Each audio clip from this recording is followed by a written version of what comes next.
They call it the greatest race course in the world, the Indianapolis Motor Speedway, getting ready for the 20th running of the Brickyard 400, a rather new addition to an old racing tradition where so much of auto racing history has been written.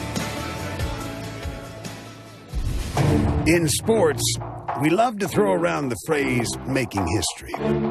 But this is the place where racing was born, the place that decides the difference between being a legend and being merely great. Winners don't make history at Indy. They become a part of history.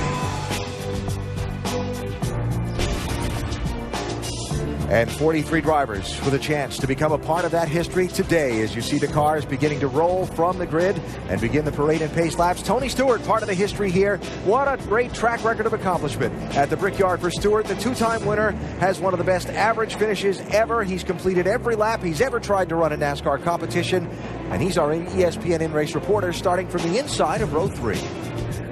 Hey, Tony, Dale Jarrett, you have a copy? Sir. Hey, Tony, we talked about the emotions and everything that it takes in getting ready for a big race and racing here at Indianapolis. I know you've had a huge week starting Wednesday night at your track in Eldora. You've also raced a couple of times. I'd have to think that some of that was by design to maybe help you not peak too early and think about this race too much because you love it so much. But can you kind of let us in on your emotions and thoughts as you get ready to start this race? Well, I'm excited. I mean, this is definitely, my home race, obviously, so it's a big deal to us to run good at home, and, but it's been a good week. I mean, having Eldora this week was, I was pretty proud to have the Truck Series there and thankful for NASCAR for letting us host that, and it did. It just kind of helped us keep our mind off of what we were doing here at Indy for a couple of days, but it's to the business at hand now. Tony, our next question comes from our mailbag, and Linda in New Orleans asked, how special would it be for you to bring this number 14 car to Victory Lane here at Indianapolis? It'd be huge, obviously. I mean, this is the place that A.J. Foyt, is pretty much the son of this place. So, to bring the 14 home would be definitely be an awesome day. I think A.J. would be proud of us. All right, Tony, we appreciate you talking with us. We'll be back with you during the race. You have a great afternoon now. Andy's going to talk to your crew chief, Steve Addington. All right, friend. Hey, Steve Addington, Andy Petrie, do you have us? Yes, sir, Andy, go ahead. Hey, Steve, I know it takes a big-time team effort to win this race. It's a big one. But what would it mean to you personally? I know that winning here is special, and I would like to know how special would it be for you personally to win it? Oh, it'd be big. I think it's one of the biggest races that a crew chief, a guy in my position, can accomplish to have this victory, have a win here under his belt. But, with all the history here, and it's just the way you feel when you walk in this place is just crazy. So to get that accomplished today with Tony Stewart and this race team would be really, really huge for me personally. Well, we'll be looking right over your shoulder, Steve. We're right behind you in the booth, and hope you have good luck. Thanks for talking to us. Yeah, watch out back there for me. We'll do it. You got his back, literally, yeah, right? We do. Tony Stewart, as the field completes the first of the pace laps here at Indy. Great high-definition onboard camera views for you today here at the Brickyard. From our GoDaddy camera, Danica Patrick carrying that one. Remember what we talked about that temperature there, Dee. We'll keep an eye on the grass on the grill today, everybody. You know what you got for a number there to use if we need to pit there. Copy. And Tony Stewart has our Coke onboard camera today. Jeff Gordon, the Pepsi Max camera. Kevin Harvick with our Jimmy Johns on board. From pole position, Ryan Newman with the Quicken Loans camera. And the winner of this race a year ago, Jimmy Johnson with the Chevy on board. I'd like to say thank you to all these great fans that are here with us today. And nice packed house. It's good to see. Everybody back home, sit back, relax, enjoy the event. How did Chad figure they'd get on the air like that? Martin Truex Jr.'s got our Napa on board. And Carl Edwards has the Fastenal camera today. Some great high-definition onboard views for you from Indy. Check out NASCAR.com/RaceBuddy. Watch all the action live from Indy today with those 10 HD live race views, live chat, and live leaderboard. NASCAR.com/RaceBuddy. Long pace laps at Indy. You will not miss the start.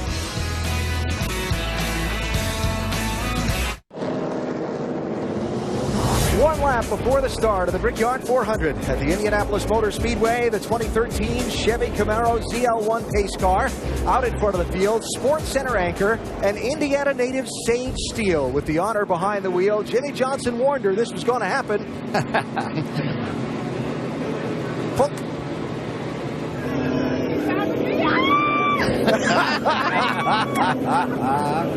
Welcome to NASCAR. Very fun.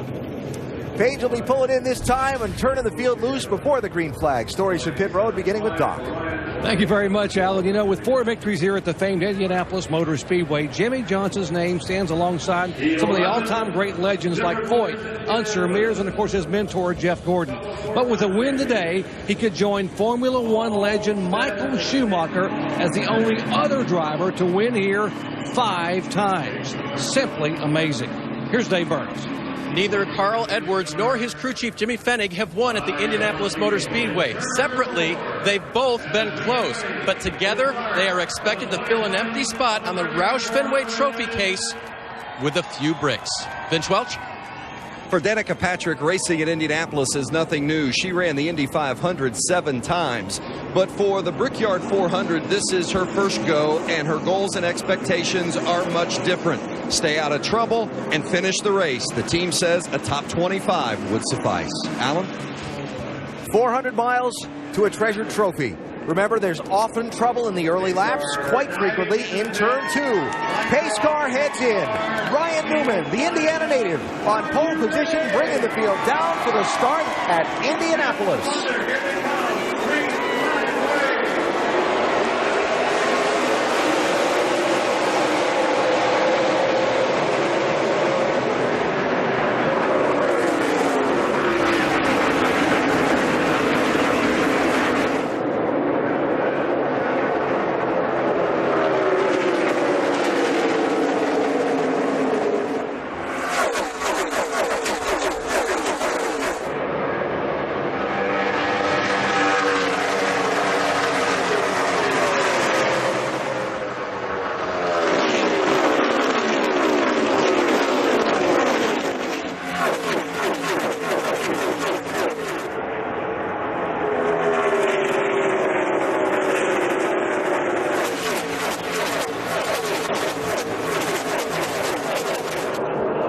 Lap 1, Newman, Edwards, Johnson, Hamlin, and Kurt Busch. Side by side for 6th. For a second, Stewart trying to find a way to get around Montoya, 14 and 42. We saw a lot of drivers taking some chances trying to get down to that bottom. They did not want to be up in that second groove on that first lap.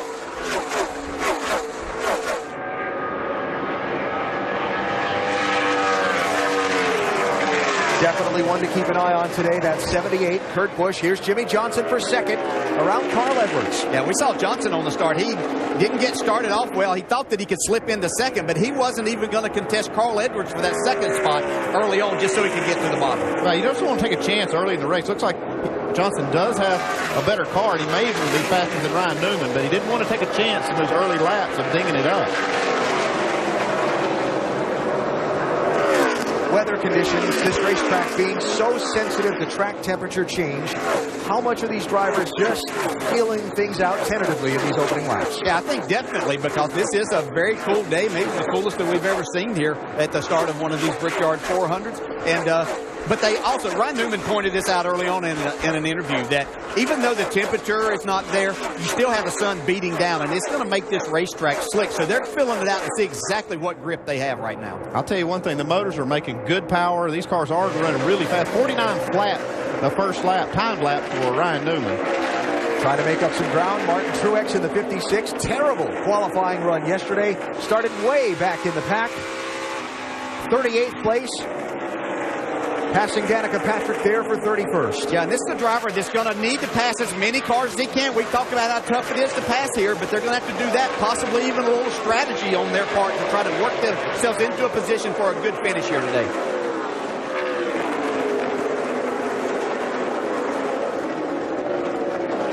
'93 Travis Kvapil. Dark-colored car there, giving up a spot to Bobby Labonte, 47. Kvapil had a crash in practice. They repaired the car, had a terrific qualifying run, and started this race in the 22nd position after crashing the car just a couple of hours before qualifying. Yeah, that thing looks pretty nervous to me watching it go around here right now. I know he didn't want to be up there in the top of that groove, but this looks like he's really having to work the steering wheel a lot and to get around here. See Truex picking up another spot going around Danica.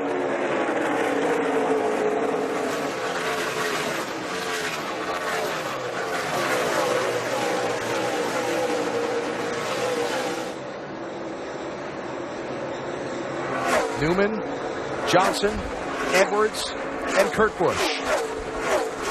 And I mentioned that 78 car, Kurt Busch. We jumped off to see Jimmy Johnson pass for second, but here's a driver and a team. We talk about Indianapolis demanding the most from driver and team in this Furniture Row Racing based out of Colorado instead of the Charlotte area like most others. You don't consider one of the power teams of the sport.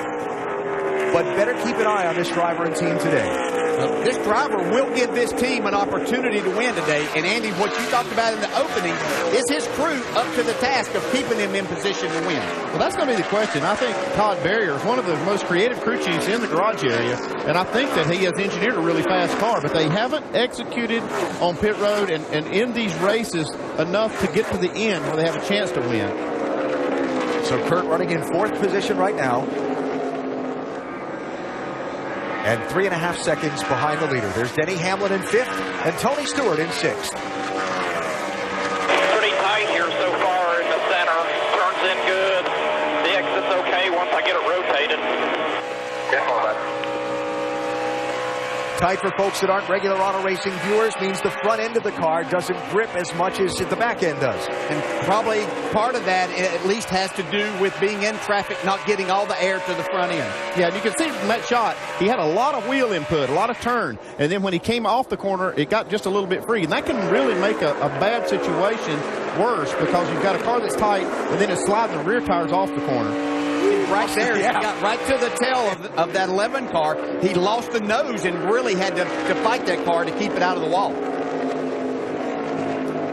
Little trash on the grill of the race leader, Ryan Newman. His team will keep an eye on their temperatures, and we'll keep an eye on them. South Bend's Newman started on pole, has led all of the laps so far, but it's very early at Indy. Race fans, think you know something about speed? Buckle your seatbelt and play AT&T's Fastest Driver Challenge. Text FAST to 34763 and predict you'll have the fastest times in today's race. Brought to you by the nation's fastest 4G LTE network, AT&T. Rethink possible. In the early going at the Indianapolis Motor Speedway in the 20th running of the Brickyard 400, Ryan Newman has led all of the laps so far, but some of the front runners, in fact all of the top 3, have picked up some wrappers and things on the grills of their car. These first few laps, there's a lot of trash that just lay in different places. These cars stir up a lot of air. You can see a hot dog wrapper getting on Carl Edwards' grill right there. Yeah, we got a big piece of trash on ours now. Copy that. We'll take a look at it. Just keep your eye on your water. 78's willing to do it. Like I said, it's 20 behind him now. So whatever you got to do, he's willing to not run away from us until we get it off. We're giving him a spot. Yeah, what they're talking about there is if Carl can, basically they'll come up to Carl. Carl will give him a spot, help him get that crash off the grill, but the exchange is going to be the spot. So the 78 car get in front of the 99. 99 will pull up on the back bumper of the 78 and use that air vacuum to hopefully allow that debris that's pressed on there by the air pressure now to fly off. Yeah, that's if he needs it. It's pretty cool outside like we talked about, so this may not be a problem right now. It could become a problem later, especially we heard a lot of teams real concerned about the grass. Cars picking up grass in the infield or from that lower line you can see and kicking it up in front of other cars. Trouble for Dale Earnhardt Jr., who has come to pit road 12 laps into the race. Jr. gave up 14th position for this stop. 5, 4, 3, 2, 1. Dave? Alan, his qualifying run wasn't bad, and his report early on wasn't bad. He was just a little bit loose in turn 4, and then he called and said, guys, I think I have a loose wheel. We need to pit. 4 tires will be changed. He'll put Sunoco fuel in the car for him. He'll now be off sequence. They think it might have been the right rear that was loose, AB. He's not just going to be off sequence. He's going to be a lap down. That's a big mistake. We talked about mistakes and how they can take you out of contention here. 55-mile-an-hour pit road speed limit at Indianapolis today. By the time Junior gets back up to speed, there goes the leader by him. Yeah, Andy, I'll ask you a question. We saw from our vantage point here this morning, a lot of cars late going through inspection. Could that have something to do with somebody not getting all of their job done? Well, it obviously can. I hate to speculate on how that happened, but they do have to go through tech, and a lot of times they have to take wheels on and off to change the width of the car. It could be something that gets overlooked. I'm not going to say that's what happened here because I don't know, but still a big mistake to have a loose wheel to start the race. So Dale Jr. with some early problems in the race. Let's talk about some guys that are moving up in the opening laps and some that are dropping back a little bit as you look back through the top 10. Just outside of it is Kyle Busch, who's moved up 6 positions in the opening laps in the 18 car. Disappointing qualifying run for Kyle on Saturday. Wound up starting in 19th position. Guy who finished runner-up here a year ago, and a lot of folks think will be a factor by the time this day's done.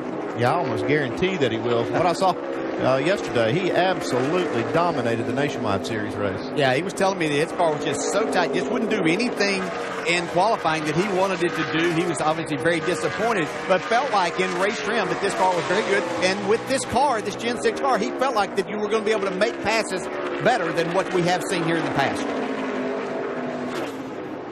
So that is Kyle moving up. Now Brad Keselowski, the defending NASCAR Sprint Cup champ, starting in 12th position, had dropped back as far as 17th in these opening laps, but in the last couple of laps has picked up a couple of spots and started to move forward again. Yeah, I talked to Paul Wolf a little bit last night. He was cautiously optimistic about how they would run today. He feels like that he learned some things. I asked him specifically if they've learned any new things lately, and he said yes, they had, and I'm sure that they're applying them today. But with that comes figuring out a way to race well with it. Yeah, and talking to Brad over the last few weeks, some of the things that they're doing to these cars to get speed out of them, make them a handful to drive with low air pressure in the start and the restarts and things. And that's something that he's been trying to figure out is, how do I make this go adequately fast enough to not lose a lot of time to the leaders? He said, I know it's going to be a lot better once I get a few laps, the air pressures get built up. Then my car is going to be really good, but I can't give up that time.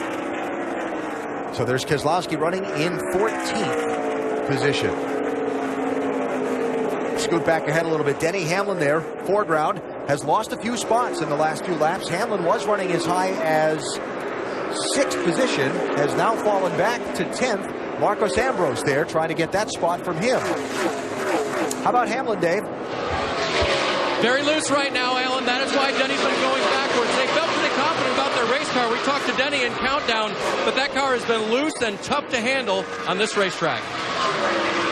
Yeah, one thing that happens, these cars do not practice in big groups. They practice by themselves. They get their car balanced in clean air. And what happens when these races start, a ton of traffic, and some of these cars just don't drive the way that they predict they will. So Hamlin, after giving up 3 spots in 1 lap, gave up a 4th spot a lap later, and he finds himself back now in 10th position after starting again up in the top 6. Ryan Newman started on pole, has led every lap so far in the 20th running of the Brickyard 400, presented by Golden Corral.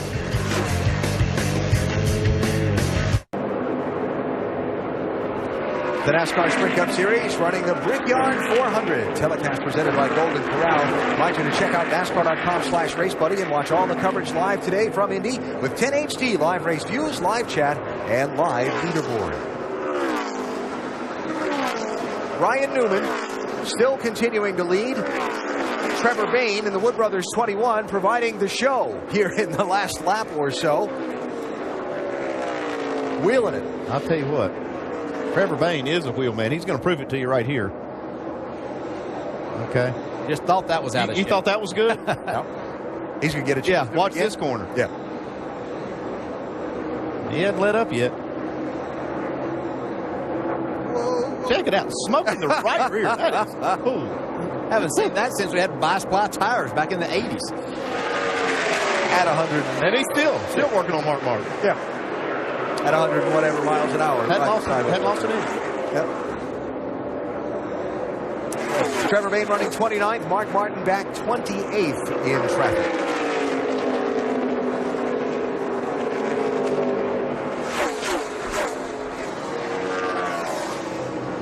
Danica Patrick there in 30th as well. Update on Dale Jr. just very quickly. 41st place. It is confirmed from pit road. A loose wheel on the 88 car. You know, we talk about a lot of places, and we talked about being mistake-free to give yourself a chance here. This is just, we are seeing some passing take place, but it's just not like other places where you can have a better car. The tires are going to give you that, as we see him go by Tony Stewart here. But just trying to make up that time, you put yourself in such a hole. Great call, bud. Great call. Right rear says a little bit loose right there. Just ride it out. Then we get a lucky dog. It's still a long race. That's a great decision to come right there, bud. So it's getting worse real quick. Sometimes when you have that loose wheel and you're running at these kind of speeds, things can happen. Damaged. Well, what happens is if you have a loose wheel, it can start working on the threads on the studs, and when you replace it, that you can't, the nut will actually get hung up on the bad threads and won't tighten up properly and seat on the wheel. But I'd say Steve Letarte did a good job of selling that. A little bit loose is still loose, in my opinion. I mean, it's still a big, big mistake. And the other problem for Dale Jr., Steve Letarte, as crew chief, talked about getting the lucky dog. NASCAR rules, first car a lap down at the caution flag, gets waved around the pace car. Well, the leader, Ryan Newman, started catching the tail end of the field and putting cars a lap down. So now Dale Jr. is the 5th car, 1 lap down. Yeah, his best scenario would have been a caution not long after that, where he could have taken the wave around as these others went to pit road. But probably even getting past that point now. Joey Logano, 22. Kyle Busch, 18. Brad Keselowski, 2. 12th, 13th, and 14th. Yeah, we saw a great battle between these two, Logano and Kyle Busch, yesterday at the end of the nationwide race. It was tremendous what they did. Kyle Busch dominated much of the day. Late caution set up a restart. Logano to his outside. Kevin Harvick behind them both. Kyle had to run in hard into turn 1. The car broke loose on him. He rode up into Logano. Somehow Logano and Kyle both saved their cars. Brian Scott went through to the lead, and Kyle had to work hard to get back around Brian Scott. Eventually did, and scored the win. Martin Truex pitting from 25th place, Vince. Well, they picked up 13 positions since the start of the race, but he said the car's just too loose with no left rear drive. 4-tire change. They made a wedge adjustment and some air pressure change as well. So Truex, the winner at Sonoma on the road course earlier in the month of June. Now headed back out. Denny Hamlin headed to the pit lane. You can see some of these cars short pitting, like these two that were not handling very well. Good chance to get in here just a little bit early and get this work done. Maybe they can make up some ground if the caution doesn't come out. Dave? Andy, they told Denny, we will bring you in just a little bit early. This is about 5 laps ahead of when many people had said they would pit for the first time today. So they plan to make a pretty major adjustment. The car loose enough so that he lost 6 positions during the first portion of this race. He'll get a full load of Sunoco fuel. It will be a track bar adjustment. They'll change 4 tires for Denny and try to do it quick enough so he doesn't lose any more time to the field.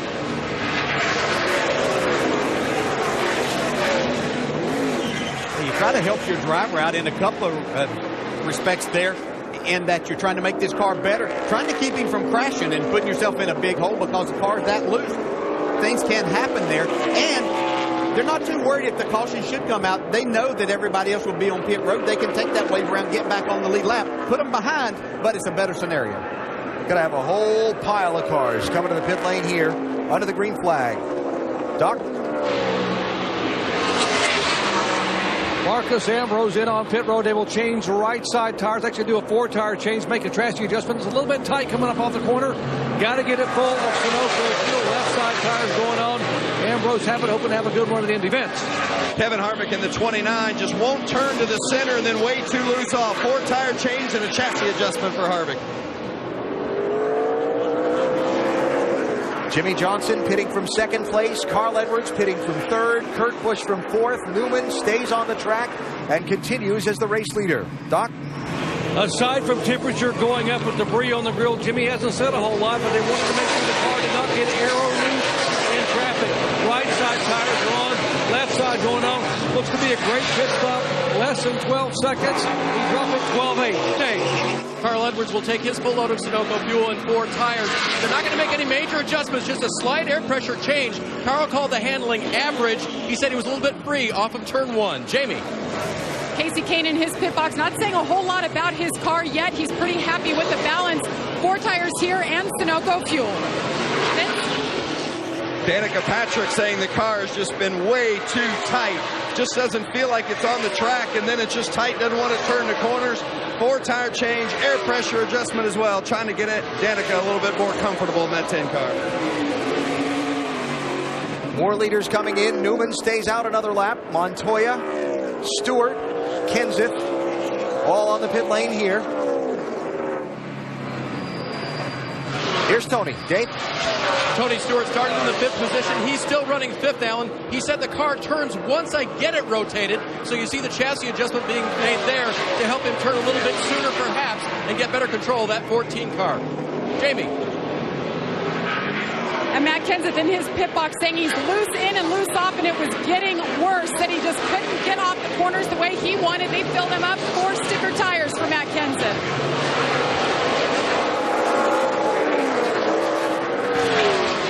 Ricky Stenhouse Jr., his car would not turn when he put the throttle to it and exiting the corner. So the crew will go to work. He'll get a 4 tire and fuel change. And Ryan Newman started on the pole for the first time in almost 2 years. Led the first 30 laps of this race.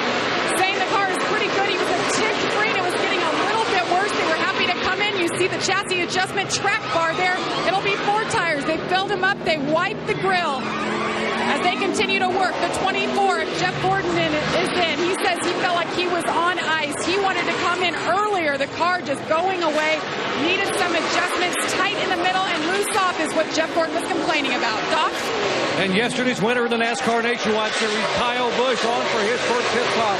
He said the car had been really, really loose off of turns 1 and 2. Kyle has made a 4 tire change, a slight chassis adjustment, air pressure, he's away.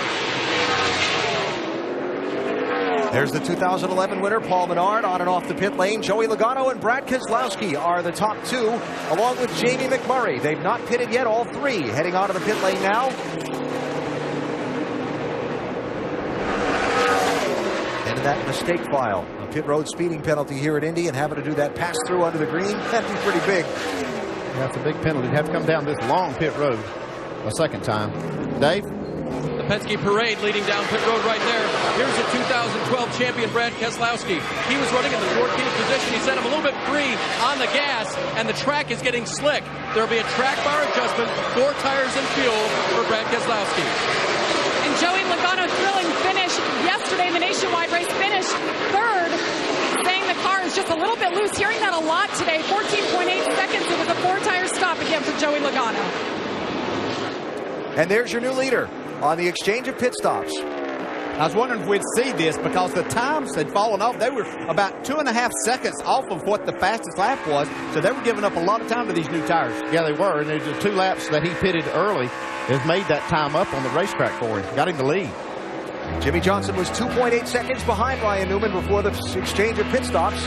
Now he's 2.8 seconds ahead of him by that 2-lap swing.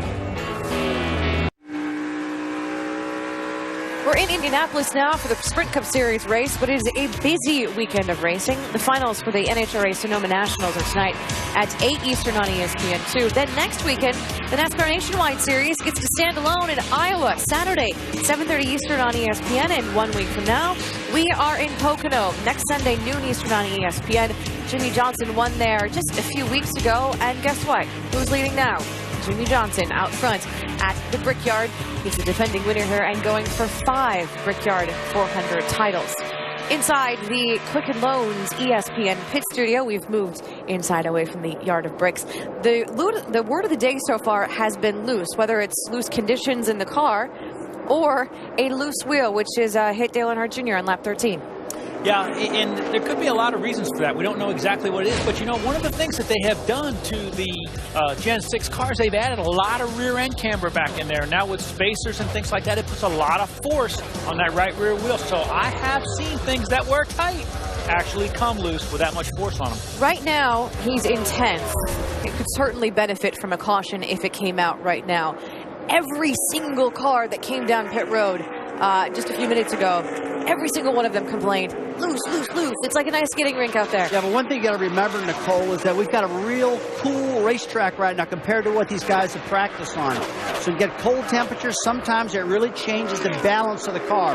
In this instance, it's made the cars looser. It's really pinned the nose of the cars. The cars are getting loose, and they're having to come in here and adjust on them and tighten them up. Look, they'll get it fixed, but this is just the initial problem right now. A lot of times we hear loose. A lot of times we hear tight. Today, tight is the deal early. Yeah, you're absolutely right. And we're seeing a lot of these race cars, too. Think about this now. We're talking about these cars being very loose, getting into the corner. The speeds are up with these race cars as they enter into turn 1, turn 2. They're really rolling off down the corner. The motor, it's nice and cool day, making a lot of horsepower. Might be getting in there just a little bit too hot. You know, sometimes loose is fast. You do know Absolutely. that. Trevor Bain was skating that thing around. You hit the key word. It's cool out there today. We did have to check and confirm. It is actually July in Indianapolis, Alan. It may not feel like it, but it is. Yeah, 71 degrees. It was like 90 for this race a year ago. But these drivers, teams, and fans will sure take it today as we watch Kevin Harvick, 29, and Brad Keselowski in the 2 race for 15th and 16th place.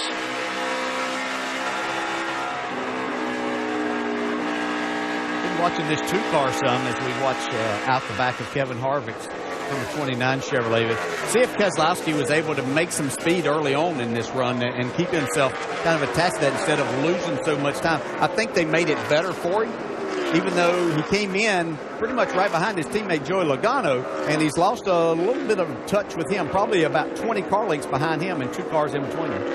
And for that 29 car just in front of him, really a solid start to the race. When we talked to Kevin in NASCAR Countdown, Vince mentioned to him, you know, he won the race in the pole here back in 2003, but today he was starting back in 24th place, and Harvick has moved, as you see, all the way up to 15th position, slowly, steadily chipping his way toward the front. And we see the 11 car there. He's going the other way. Had a good starting spot, good qualifying effort yesterday. Denny Hamlin not happy with his race car. I think part of this looseness that I was talking to these drivers about, it's a different left side tire than what they had been running. And even though it's supposed to be softer, it may be that it may be helping that car rotate for some of these a little bit more, but it's something's making these cars extremely loose. Could just be the sheer speed of this car. Well, we're seeing in this situation right here, that 11 car pitted about 5 laps sooner than the 2 cars behind him, and that's one reason he's a little bit slower. Looks like Brad Keselowski ran right behind that group, and then he can't seem to get by. Group here racing for 21st and back. Neon car 51, A.J. Allmendinger in 21st. 22nd is Martin Truex, again continuing to try and pick up some spots.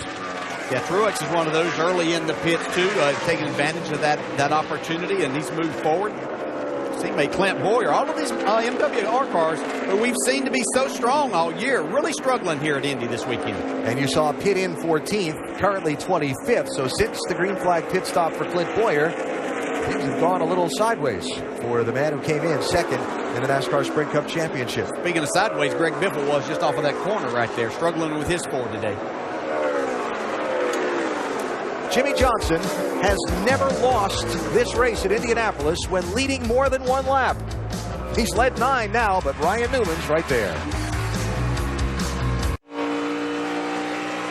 Visit Chevys.com to learn all about the all-new Chevy Silverado. Strong for all the roads ahead. Tony Stewart's having to be strong because he's locked in a very tight fight for position. 3rd, 4th, 5th, 6th, 7th, all in a knot with some lap cars right there as well. BK cars up there in front of those Fords holding them up. Yeah, I see that. They've been bouncing off one another. It's kind of entertaining, but now they're including us. I'm not happy. Bob Jeffrey, Tony Stewart spotter. All fun and games if somebody gets hurt. Yeah. Watch this, a lap ago from Tony Stewart. Racing Juan Pablo Montoya. Had his hands full right there. Yeah, did you see how low Tony was, though? He was down on that concrete, actually below the concrete in the middle of the corner. And when you hear drivers and teams talk about grass getting kicked up on the grill, that's how it happens.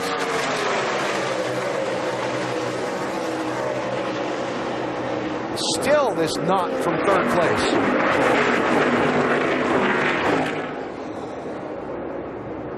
Working around David Ruderman in the 83 car and taking a spot for Montoya. That's that waiting for the right opportunity right there. See what Smoke did as Montoya was going past the lap car. He had to check up just a little bit. Didn't get that run off. Tony Stewart there ready to pounce. Took advantage of that.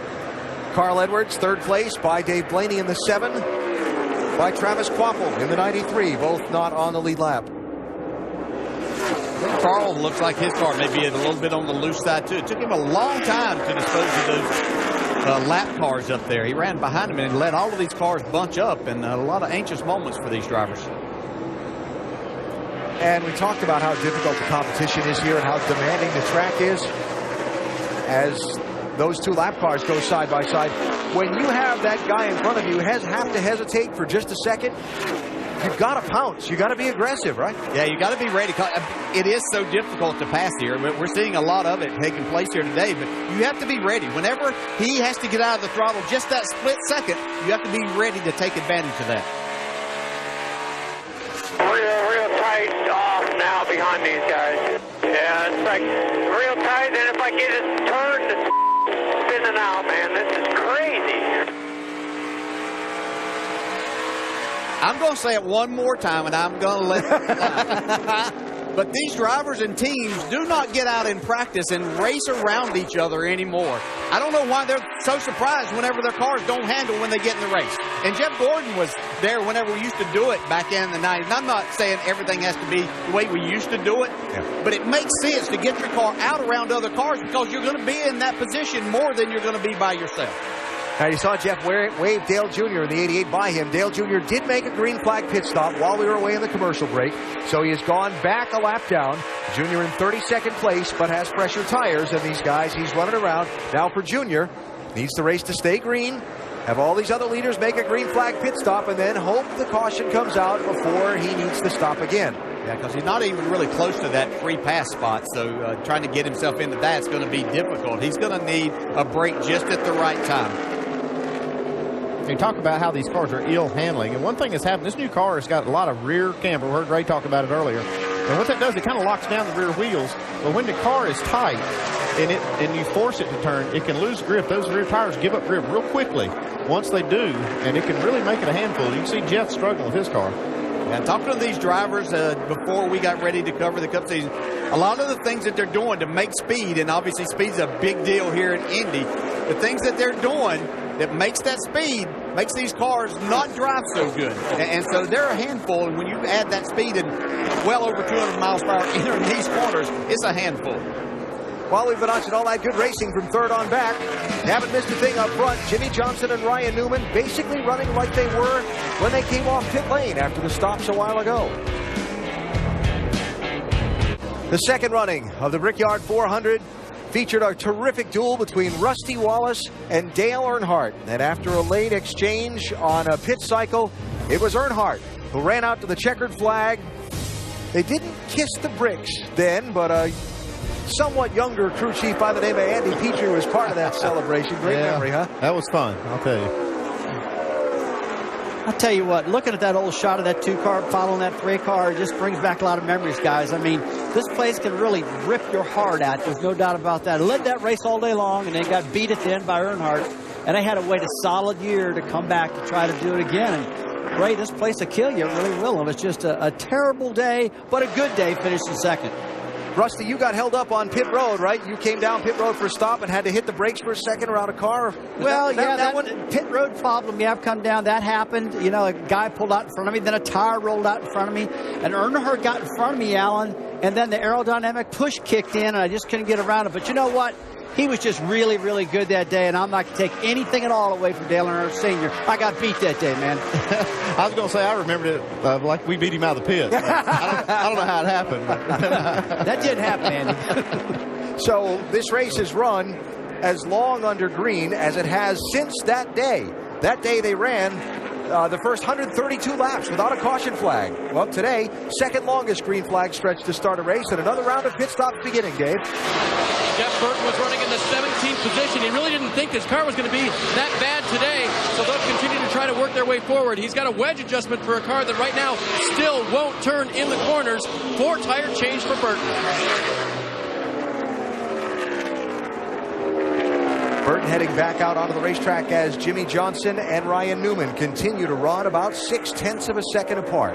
Yeah, Jeff Burton has a kind of a standing crew chief. Matt McCall on the box. Luke Lambert burned his eyes yesterday, and he can't be out on pit road, so he's in the hauler trying to help. We see a bunch more cars now coming to pit road.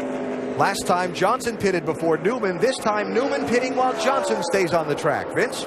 And there you see the chassis adjustment on the car of Martin Truex Jr. Says it's just landing on the right rear and will not turn. It's a 4-tire change for the 56 of Truex. Dave? 27 car of Paul Menard will be on pit road now. Loose in and off the corner is the call by the driver. Track bar is the call by the crew chief. 4-tire change for Paul. And Ryan Newman's 39 car has gotten a little bit better, just saying he was a little bit tight in. We're hearing the word tight more often. You see the wrench in the back window. Chassis adjustment once again. They'll fill him up with fuel. Put some tape on that grill. Jack up the left side. 4-sticker tires. Let's go to Vince. The 29 of Kevin Harvick got better after the last adjustment, but still way too loose on exit. They're going down 2 rounds on the track bar. 4 Goodyear tires and filling it up full of Sunoco fuel. It's getting a little bit better for Harvick, but it's not there yet. Jimmy Johnson will pit from the lead. Here's Denny Hamlin in. Dave? Still not the car that he would like. He says, I've got nothing to work with here. Crew Chief Darian Grubb asking him to remain patient. The car is still loose. They'll make another, looks like air pressure and wedge adjustment and a 4-tire change. Doc? Chassis adjustment, right rear, 4 tires. Jimmy Johnson catching out set. The track's going to get loose. They're going to keep chasing it. Johnson's away. Yeah, Johnson's going to have lost some time there. He had to come around the car, really impeded his progress into his pit area, which I think is probably going to slow everything down. Ryan Newman will probably be ahead of him. Yeah, but the crew did a great job of the pit stop. Jamie? And Kurt Busch all race has been saying he doesn't have front grip. Now he's saying the rear end was sliding around. He said, and we're getting worse as we run in traffic. They're going to make a wedge adjustment, put some wedge in, up on the track bar, 4 tires. Let's go to Doc. Eric Almirola said the car had been dragging the splinter. Brad Parrott making a major adjustment here, air pressure-wise. 4 tires, and the famous 43's away. Vince.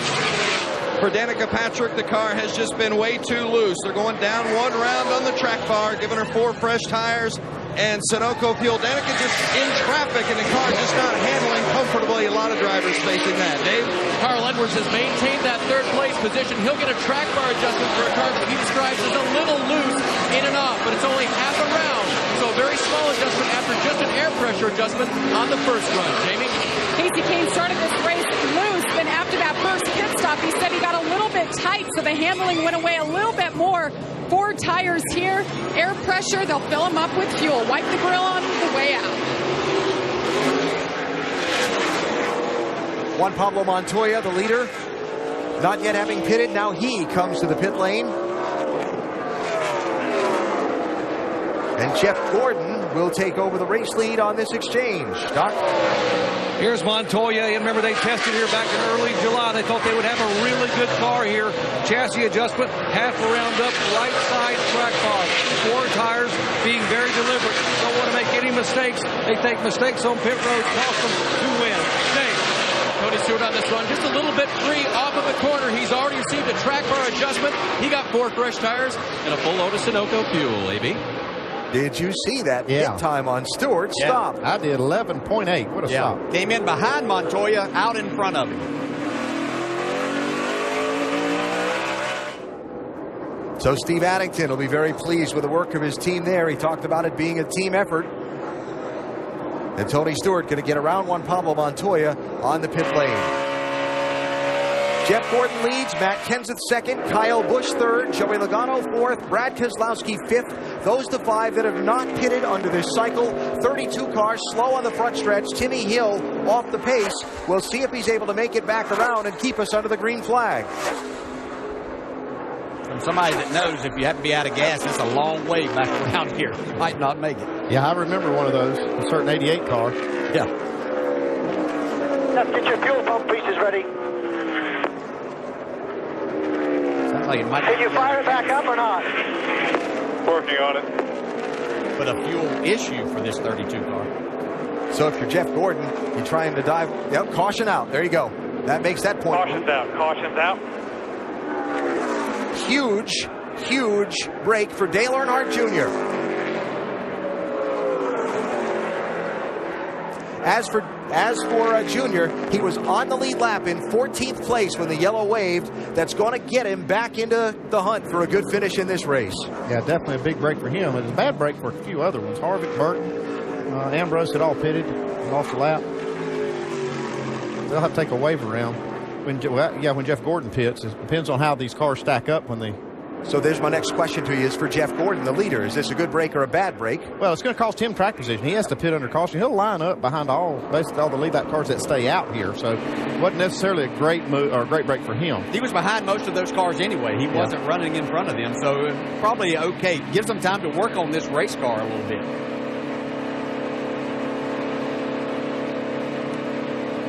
So first yellow flag of this race comes out as we're almost 150 miles into it. And how difficult and demanding this racetrack is on a driver, DJ, they've all got to be going, whoo! Yeah, you're ready for a break at some point in time, and especially as we've seen these cars really sliding around, heard a lot of issues with the handling of these cars. They were needing some time, and of course those ones that have already pitted, they're going to have to wait till another time if they needed to make some major adjustments, but for the driver, it's a nice break to kind of catch your breath. So Gordon Kenseth, Kyle Busch, Joey Logano, and Brad Keselowski were the 5 that had not pitted in this cycle of stops yet.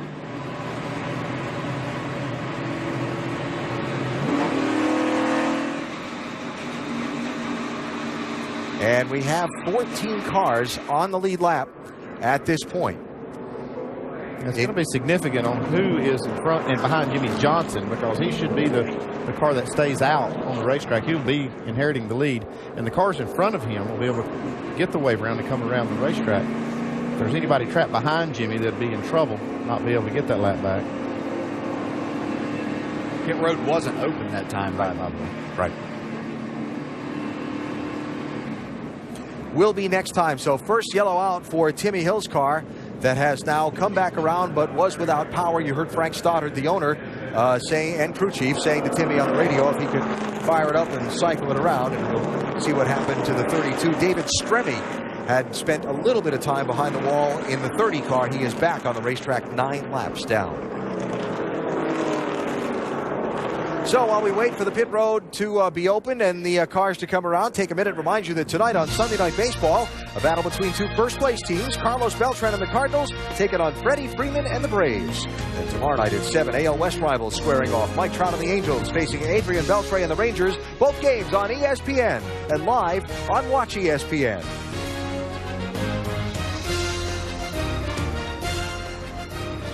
Beautiful 72-degree afternoon at Indianapolis Motor Speedway for the 20th running of the Brickyard 400. And we're under just the first caution of this race. Ryan Newman led the opening run of the race on the first green flag pit stops. He and Jimmy Johnson exchanged first and second. Johnson led the second run of the race. Now just after the second set of green flag pit stops, we get this first yellow. And Johnson, Newman, Edwards, Stewart, Montoya, the first 5 who have stopped. But they're behind 5 others who are going to stop right here.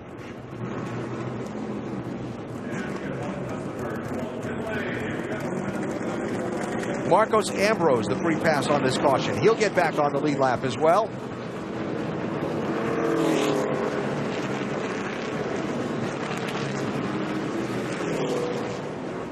And a pit road, Doc. Kyle Busch loves the race car, and Dave Rogers likes the lap time. It's going to be 4 tires, track bar adjustment, air pressure. Said, tighten me up a little bit more. Jamie. And Jeff Gordon was complaining about his car earlier, but he said, guys, I figured out what to do in traffic. You see the chassis adjustment there. 4 tire stop for Jeff Gordon. Meanwhile, Matt Kenseth, loose in, loose off. The changes didn't help him last time. They're going to go back on those changes. He said, I need some help. They did just that. Joey Logano in the 22, air pressure adjustment down on the track bar. He too is loose. Good stops for all. That was close between Gordon and Kenseth on the pit lane, wasn't it?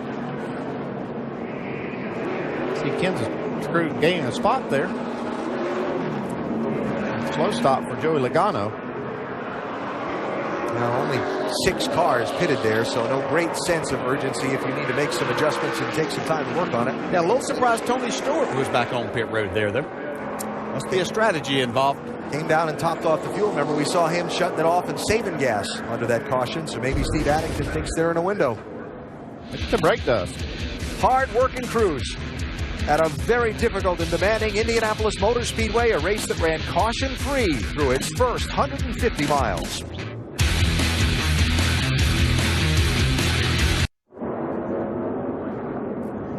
Back live at the Indianapolis Motor Speedway under the first caution of the Brickyard 400. Telecast presented by Golden Corral. Jimmy Johnson, the leader after the stops have cycled around. Time for unlimited access to the NASCAR Sprint Cup Series with NASCAR Mobile 13 and unlimited talk, text, and data on the Sprint Network. Tony Stewart's team with the fastest pit stop and under green, too. How about that number? 11.7 seconds. Great job by them. Get unlimited access to NASCAR with the NASCAR Mobile 13 app. Join the family with unlimited My Way plan guaranteed for life and only from Sprint. See Sprint.com. Speed/speed for details. Don't forget the slash. Tony Stewart, our ESPN in-race reporter, pitted under this yellow after pitting under the green. He sits in 11th place. Hey, Tony, Dale Jarrett, you with us? Yes, sir. Hey, I know you're at 1 to go, but got just a second. Quickly, how's your car out there? And your pit crew made a great stop under that green flag. Yeah, we're a little bit tight to the center and a little bit free back to the gas, but we got a pretty good car here. And we seem like we were better in traffic than some of these guys, so we just got to keep doing what we're doing. All right, man. Thanks for talking. Good luck. Tony Stewart in 11th position. 3 past Marcos Ambrose. Cars that stayed out and did not pit under the caution that were between the pace car and the new leader, Jimmy Johnson. Kevin Harvick, Jeff Burton, Eric Almirola, Denny Hamlin, Paul Menard, and Martin Truex Jr. all back on the lead lap. It looked like Greg Biffle and A.J. Allmendinger were the ones that got trapped a lap down. So 96 laps to go. Jimmy Johnson cycling back to the lead. Ryan Newman to his outside. And a total of 21 cars on the lead lap. Here we go.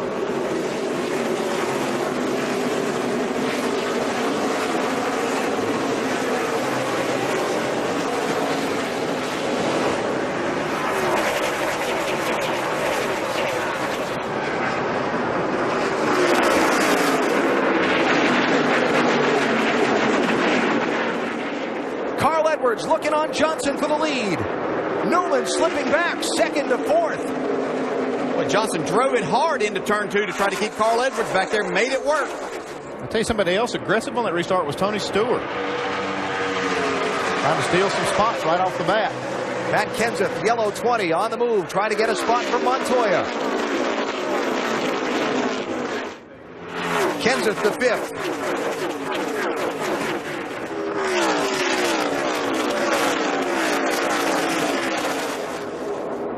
Oh, see Kurt Busch really loose right there and trying to make that pass to Montoya. Stewart's going to the outside to take a spot.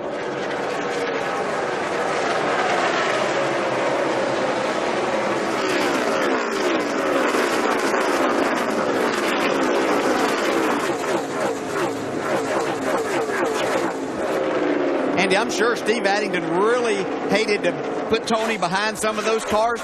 But, man, it makes you feel good when you see your driver go make those spots up that quickly. Yeah, it can help you make that decision. You know he's going to go out there and get them back that quick. He had a plan when that green came out. So Tony Stewart 11th to 7th on the restart.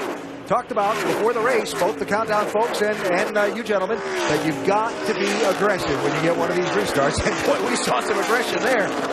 Yeah, we did. And the competition's just so close that you have to really take advantage of those opportunities to make passes, get yourself in position. Now going the other way on that restart, right here, Ryan Newman, 39. Right, he started outside of Jimmy Johnson going into that first corner. By the time they came out of turn 2, he was 4th. Yeah, you kind of a sitting duck in that situation on the outside. Going into turn 1, and you got another turn 2, and you're caught on the outside. You lose all that time down the straightaway, and you can lose a lot of spots. Yeah, you're kind of in a catch-22 situation as a driver right there. You know you want to get down, so does that mean you ease out just a little bit, trying to get in behind the leader, or do you race him down in there and try to go as fast as you can, hoping that you can outrun or outbrake that third-place car? Really puts you in a bad spot. Casey Kane in the 5, as high as we've seen him all race long. Third place, chasing Carl Edwards for second. Saw this 5 car be really fast the last time that they had tires. Looks like they've made another adjustment, but he fell off during that run. Let's see if they've got this car where it's not only fast, but will continue to be good for Casey throughout a fuel run here. Yeah, one thing that happened in that run, he got trapped behind some lap cars and other cars that were trying to race by lap cars, and I think his car got into an aero situation that it wasn't happy with. He's in a lot cleaner air now. Looking for a way around Carl Edwards. And you see Carl kind of protect that inside. He's trying not to let Casey Kane get that advantage of being able to even sneak a nose to the inside of him. You're behind the wheel. Are you aware as a driver that a guy was not as good on the longer run as he was on the shorter run and that kind of thing? Yeah, I'm sure that they've been told that this 5 car was really fast, so you know that. So you're going to try to keep him back there for a little bit and then see if you're able to pull away from him maybe. So Edwards protecting second for now. Kane hanging on to third. Carl saw on that wheel. Yeah, he's driving this thing really down into the corner, extremely hard. And while they're racing for second, it's allowed Jimmy Johnson to put a little bit of a gap on him on the restart. The 4-time winner out in front in search of a 5th, but we're still shy of halfway at the Brickyard 400, presented by Golden Corral. Cup Series running the 20th edition of the Brickyard 400 at the Indianapolis Motor Speedway. Our telecast today presented by Golden Corral. We're coming up on the halfway mark of the race, a race that's only seen one caution flag. Jimmy Johnson and Ryan Newman have done most of the leading. Race fans, think you know something about speed? Buckle your seatbelt and play AT&T's Fastest Driver Challenge. Text FAST to 34763 and predict who'll have the fastest times in today's race. Brought to you by the nation's fastest 4G LTE network, AT&T. Rethink possible. You see there, Ryan Newman worked his way by Casey Kane. There's another one of those situations where Casey Kane was trying to make a pass. He was up on Carl Edwards. He got a little bit wide and probably an aero situation. Coming out of turn 4, had to crack the throttle just a little bit, didn't have that front straightaway speed, and Ryan Newman took advantage of that and took that third spot. So Newman, who started on the pole, led the first 28 laps of this race, gave up the lead on an exchange of pit stops when Jimmy Johnson, who ran second for those first 28 laps, hit it 2 laps before Newman. The difference in speed on those tires put Johnson in front of Newman. Ryan's not been able to reclaim the lead since. He was running second on this last restart. When he got wide, fell back to 4th, and now he's trying to make up the lost ground. Got a solid car, though. Yeah. And, of course, the story on Newman is that he is going to be looking for a ride for next season. Well, it'd be nice to put on your resume, the Brickyard 400 trophy. And here comes his boss working his way forward. So he's got a good race car. I tell you what, it's nice to see these Stewart-Haas cars have this kind of speed. That's something they've been lacking for part of this first part of the year. They've been working extremely hard with these race teams, and today's evidence of that. Tony Stewart started this race from 5th position, had been in the cycle with the leaders and made a green flag pit stop. Just before that, first and only yellow came out. He was the only one that came back down pit road under the yellow flag that had stopped under the green. Dave, they gave up a couple of spots, but an aggressive driver and a good car have made up a lot of that ground.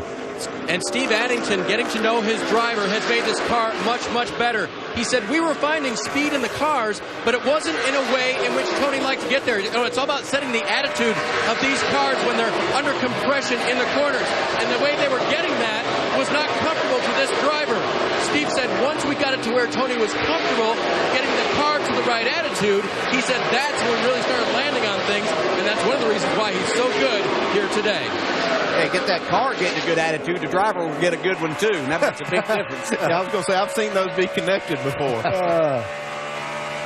I'll tell you one thing he has now. He's got about 5 to 6 laps, 7 laps fresher tires than the leaders by making that pit stop, and that will help him some. These tires give up some speed even right away in the first 5 laps, so he might be able to make up some ground. Good look back through the top 10 here as they come through your frame. Jimmy Johnson, Carl Edwards, Ryan Newman, Casey Kane. We were just talking about Ryan Newman. You see, they're still working on Carl Edwards, trying to get that second spot away and being out of a ride looking. This is too talented a race driver not to be in a really good race car. And I know so much of this sport now is dependent upon money and getting that sponsorship. But somebody be missing the boat. A good race team, not putting Ryan Newman. He obviously knows how to get the job done. He has many wins. Can go fast and out of the poles. So he'll find himself in a good place. I'd bet on that, too. See, right there is a perfect example of losing the nose here. Watch the 5 car really gain on him there. But you can see Newman lose the nose of that car being up behind the 99. Cost him a lot of time right there. Second, third, and fourth.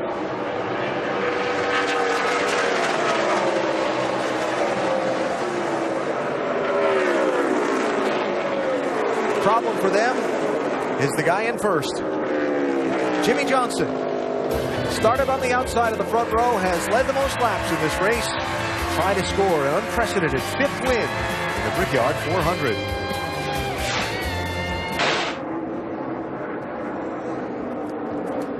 Halfway through the Brickyard 400 at the Indianapolis Motor Speedway. Make sure to go to NASCAR.com for all your latest NASCAR information. Clint Boyer on pit road. Jeff Burton in trouble and caution out for the second time in this race for the 31 car. Where you are, like we do in practice, and we'll be right behind the wall here. I'm not going to make it that far, dude. I'm going to make it to... I'm just not going to make it that far. Nah, they're coming to get you, bud. They're going to push you. Jeff had slowed from 17th position just before the yellow and didn't make it back around. Sounds like a drivetrain issue. So the engine was running, but just nothing to drive the car. Didn't know if it was a transmission or rear gear. Either way, bad break for Jeff.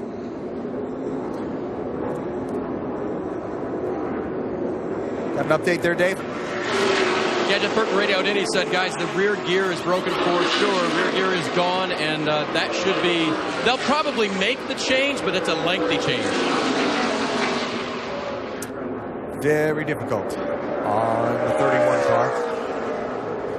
Jeff Burton off his best finish of the season in the last race at New Hampshire a couple of weeks ago, and had high hopes for today here at Indianapolis. So just the second caution of this race came out just as the race crossed its midway point and erased a 2.6 second lead that Jimmy Johnson had. I'm checking to see if Clint Boyer's pit stop in that 15 car was an attempt by Brian Patty to get his driver on and off pit road before the caution was called and maybe steal a little track position, Doc.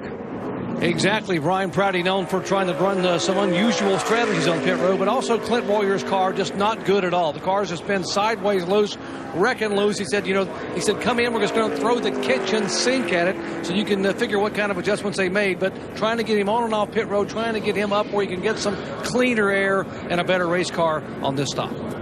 Boyer not on the lead lap, and maybe he could stay out and take a wave around here by getting on and off pit road and that whole thing. So if it works out for him, give one there to Brian Patty, his crew chief, for quick thinking. Pit road still closed while the tow truck that was pushing Jeff Burton's car clears to a safer area. Gives us a minute to check what's fresh off the wire. Served by KFC.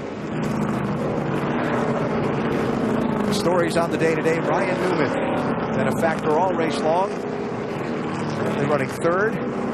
Danica Patrick, the first woman to race in this Brickyard 400, is a lap down in 30th place at the moment. Jimmy Johnson looking strong.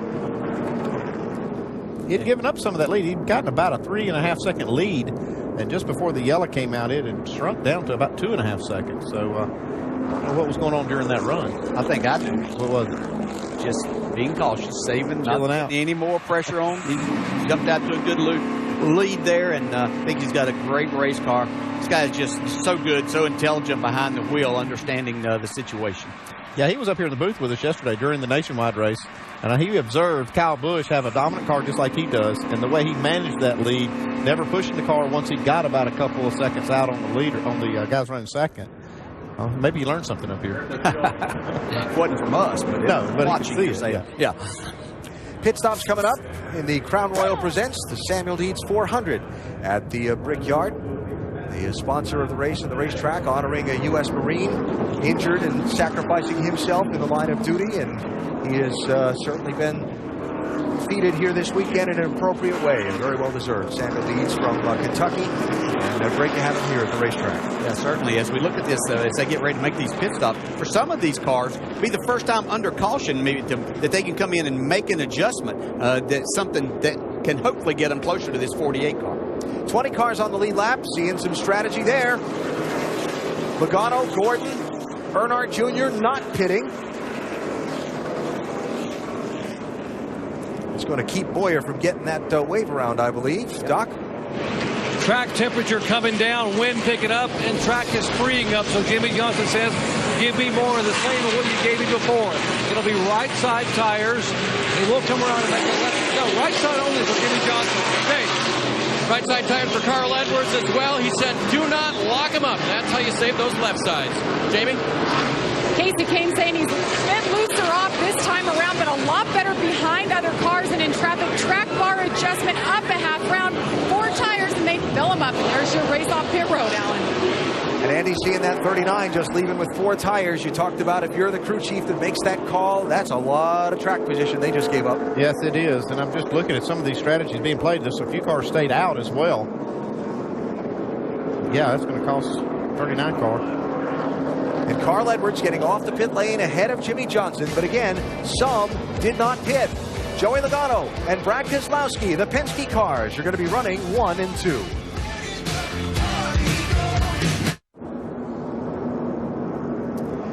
Back live at the Indianapolis Motor Speedway, getting ready for the restart of the Brickyard 400 1 lap from now. Our telecast today presented by Golden Corral. An interesting twist of circumstances. Actually, a couple of them under this caution. I called Joey Logano as the leader a minute ago. NASCAR has made the call to put Brad Keselowski in front of him, and it has to do with when Logano and Keselowski made or didn't make their moves to pit road under the yellow. Yeah, you can see the 2 cars right here. Joey Logano looks like he's going to come down pit road with the rest of these leaders. It looks like Keselowski had decided all along to stay out. He went around Logano, so he has to give that spot up. And so Joey zooms around and pulls back in front of Brad on the racetrack, but NASCAR said no, you got to maintain your speed, and the new leader of this race is Brad Keselowski. And I think the captain probably doesn't care either way. And so while we work our way back around to the restart, let's check in down to the Quicken Loans ESPN pit studio with Nicole, Rusty, Brad, and Ray. Yeah, well, we've got some time. Let's take a look at what's happened so far. We'll get you caught up to speed with our race rundown brought to you by G.I. Joe Retaliation. Let's start with the 88. He was a big story early on because on lap 13, he had the loose wheel. Went a lap down, but he got a lucky caution. Got a caution, then just put some pit strategy on there. We'll see how it works out, but got himself right now in the top 5. Steve Letarte said they had a fast car. Hopefully they can keep it in position. Trouble for the 31. 31 was running really well, too. Really strong. Something in the drive line broke, obviously. Motor running, but not pulling. Clint Boyer just really not in it yet today. Yeah, car's not handling. They haven't got it hooked up yet. They got themselves in trouble, got themselves down. They're working hard to get it back, but they have definitely missed the setup on that 15 car today. Some strategy there, though, with that 15. They pitted right before that caution came out. Will be interesting to see what they do now, Alan. It will be, Nicole, and the strategy was that the top 4 in the racetrack did not pit. Keselowski, Logano, Gordon, and Earnhardt Jr. Carl Edwards first off the pit lane with right side tires. The first with 4 tires is Ryan Newman, who falls all the way back to 13th for this restart. They see Keselowski take that outside. I think this is a teammate move once again. We talked about this yesterday in the race where Keselowski is going to put his teammate Logano in a position where he's down on the inside. 4 wide for a second. Smoke awful aggressive today.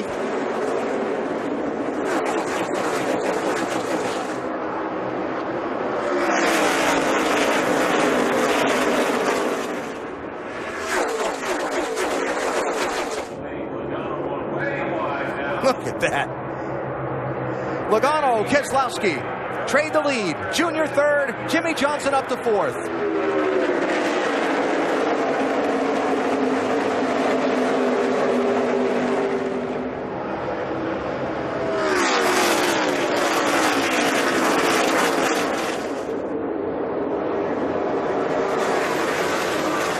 There's Newman. He's the one that got 4 tires on that last caution.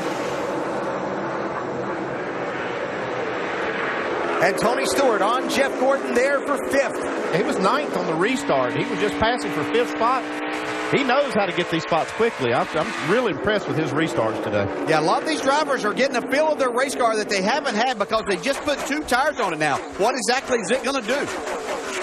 And Carl Edwards, who was first off the pit lane, shuffled all the way back to 12th in all of that pushing and shoving off this restart. Newman and Kyle Busch, 39 and 18. That was close. Yeah, Ryan Newman, a great job right there. And I think that 4 tires helped him hang there on the outside and get down in the corner and take that spot away.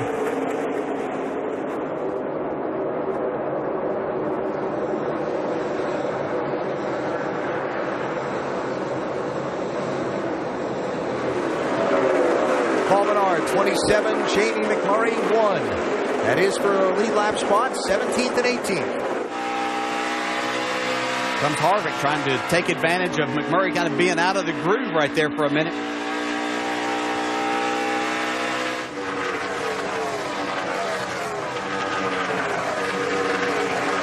Harvick getting a little bit of an assist there from Clint Boyer.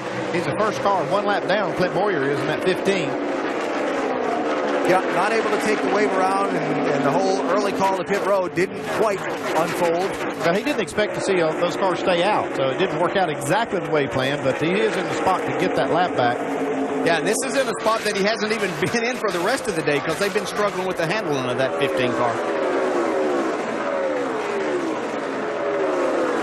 Quick mention, A.J. Allmendinger got the free pass at the caution. He's back on the lead lap in 21st place.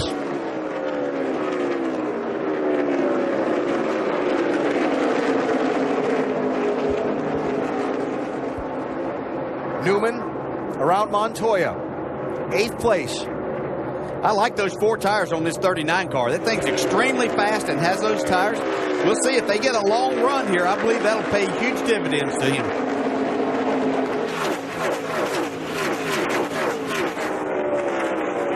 Andy, I'm a crew chief, and I'm watching the way that the tire speed differential is played out, but knowing how critical track position here it is at Indy. Yeah, you can see he's still got a lot of ground to make up, even though he has a good car. If it does come around for him, I'm afraid he's going to be too far back to really take advantage of it. And where I was going with that is, I don't want to be the one to have to make that call at the end of the race. You know, it's tough for sure. And the strategy we see playing out now, these cars that stayed out, they're only going to be able to run about 13 laps past when that last caution came. So they're going to have to come in under green, but they'll be inside a window to make it on one more stop.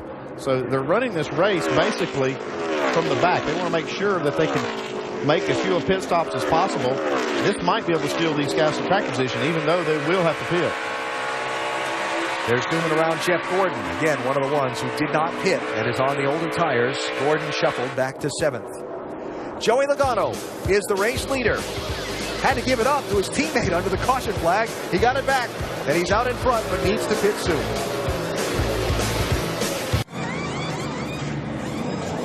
Welcome back to Indianapolis. Jeff Gordon on the radio just moments ago. We're not as good as we think we are. We may have some debris on the grill. You saw right there they grabbed a big handful of tape. They thought it could be grass. It was not. Let's see if this cools the car down, guys, and helps his handling. Alan? Jamie, thanks. Jeff was due for a pit stop shortly. Now things need to stay green for him to cycle back around as you see the leader, Joey Logano, coming by Gordon as he gets back up to speed.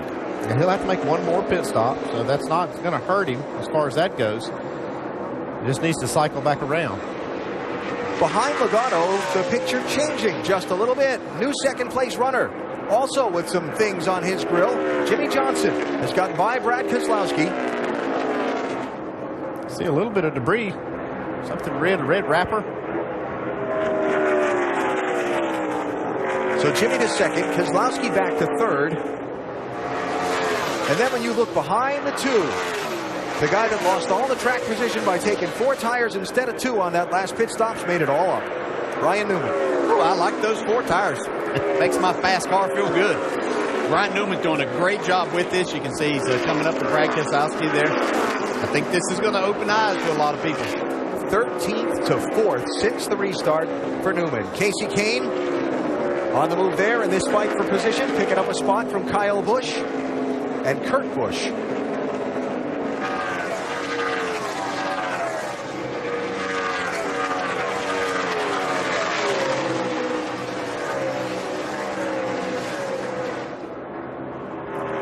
Another spot for Newman. Okay, I'm coming around now on the 4 tires. Here's Logano to pit road. Yep. Race leader and his teammate. 64 laps to go in this one, Andy. 63 when they pit. Yeah, they should be able to make it on one more stop. Don't make a mistake here now that you made this strategy bed and get a speeding penalty on the pit lane. Only had one today. Joe Nemechek got tagged for speeding earlier. Dave? It's been 37 laps since they last stopped. Yeah, there's some cautions in there, but this was the reason they stayed out was because they weren't in a window. It wasn't really a gamble. He'll get a chassis adjustment right now to help his car and 4 tires. Jamie? Todd Gordon, crew chief on the 22, said he's happy with the tire wear. That's why he kept his driver out to get that track position. Wiped the grill, 4 tires here. They filled him up with fuel. The car needs to turn a little bit better, is the complaint by Joey Logano. Dale Earnhardt Jr. was the other one on that cycle of pit stops, and here comes Jr. to pit road.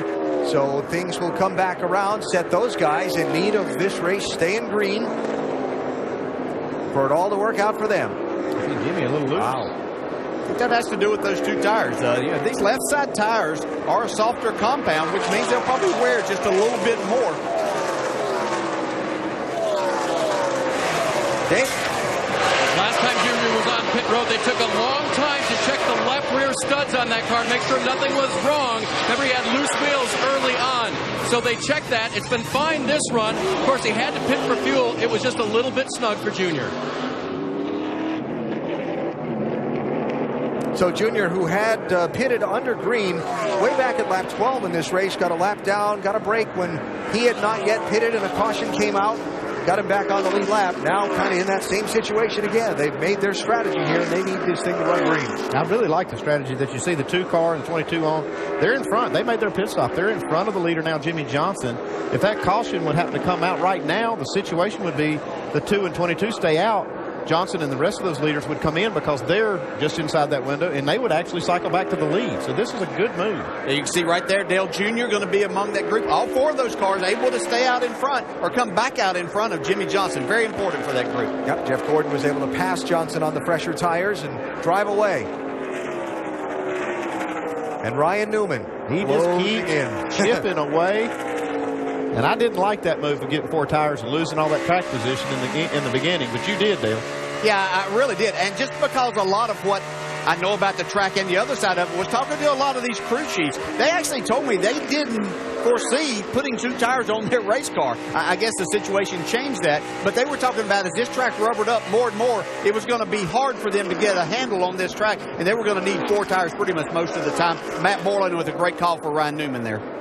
Kyle Busch starting to make some hay in that 18 car. He and Juan Pablo Montoya trading a spot there. Here's Marcos Ambrose, Doc. Right side tires already on to go around the left side of the car. Car getting better and better for Marcos Ambrose. The racetrack changing. These cars get very, very loose in heavy traffic down and away. He'll need one more spot to make it. Ambrose had gotten back on the lead lap with a free pass earlier at the first caution of the race that didn't wave until lap 59. Almost, 100 miles into the thing.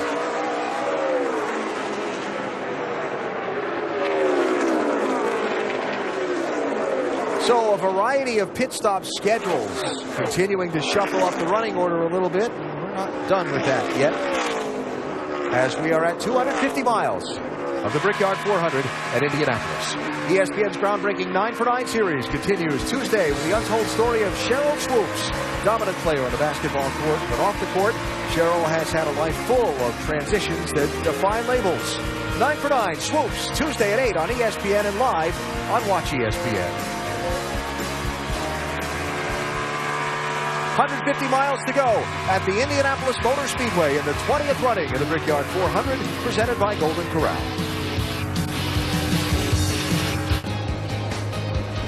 55 laps to go in the Brickyard 400 at the Indianapolis Motor Speedway. Jimmy Johnson's your leader. Time for unlimited access to the NASCAR Sprint Cup Series with NASCAR Mobile 13 and unlimited talk, text, and data on the Sprint Network.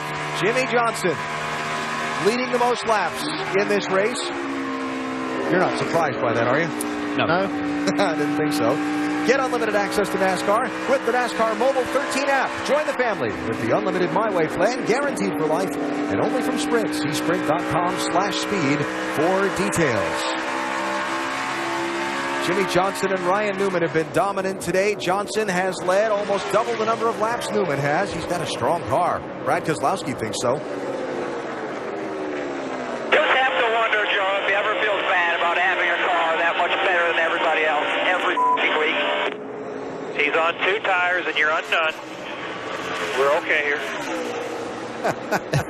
He won't have to go to Jimmy. I can already tell you Jimmy doesn't feel bad about it. Not at all.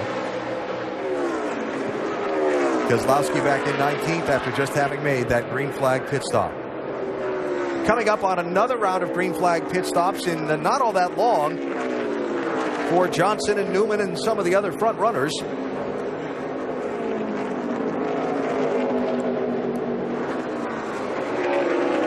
As we find the leader right there. Looking for a little draft from the 7 car of Dave Blaney, couple laps down. On Pablo Montoya giving up 8th place for a pit stop, Doc. He says the car simply will not turn, Alan. He said it will not turn at all. Something 2 laps ago, he had an issue. He said also, I feel like we don't have any power down the front straightaway. How about the 99, Dave?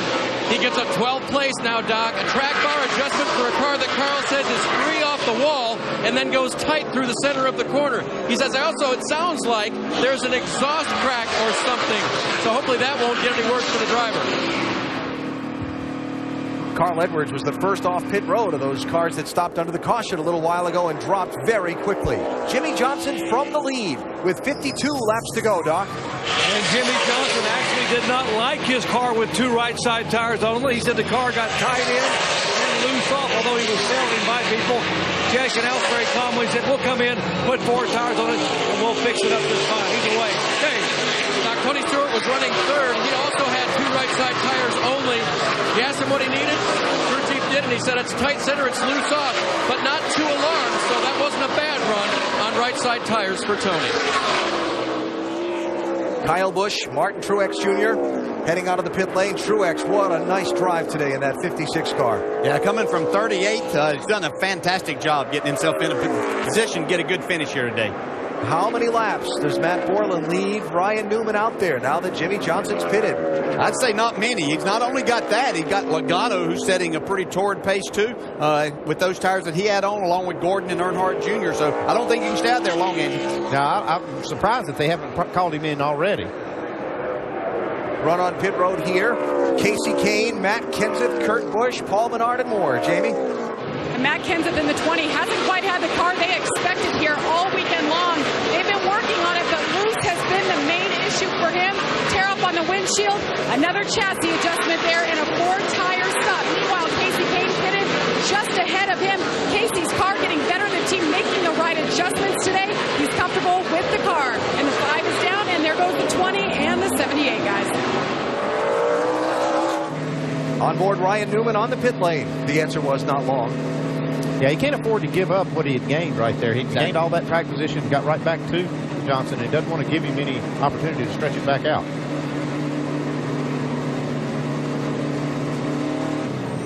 Here he is, Jamie. It was a dream for Ryan Newman to sit on the pole for the first time in his home track. Led the first 29 laps. Car has been good. He just said a little while ago the balance was good. He was getting just a little bit tight. 4 tires here. They'll fill him up. He's in the number 1 pit box.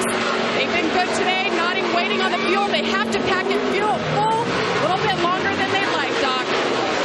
And the former Daytona 500 winner, Trevor Bayne, in right side tires. They will make an air pressure adjustment, right rear chassis adjustment. A little bit tight in the hawk.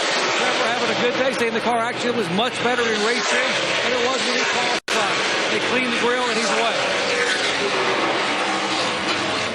Jamie McMurray is the race leader for the moment. Ryan Newman will not be anywhere near as close to Jimmy Johnson as he was before that pit stop. Slow stop there on that 39. Yeah, they had a problem. They didn't get all the lug nuts off on the left front there. You can see as we were showing that pit stop that they actually had to pick the gun back up that he already put down to take the tire off, and cost them a lot of time. We said you can't make mistakes and win this race. That was a costly one there.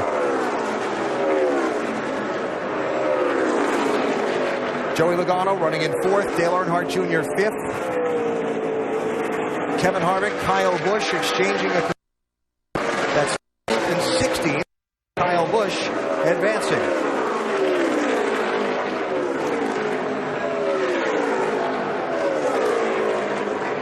So in this cycle of pit stops, McMurray and Denny Hamlin are the two that haven't stopped yet.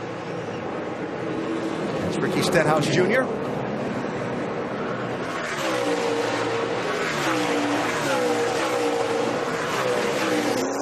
Stenhouse in 23rd place, a lap down before his pit stop, while McMurray, the 2010 winner, continues to log some laps.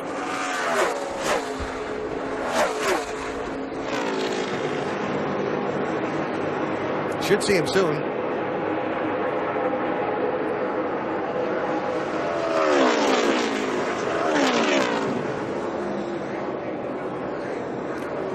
With us on Saturday for our coverage of qualifying, Jamie told us his car wasn't very good. At the last second, they put the setup from Juan Pablo Montoya's car underneath his, and he went out for his qualifying lap untried. It didn't do bad. That had to be a little shaky here at Indy.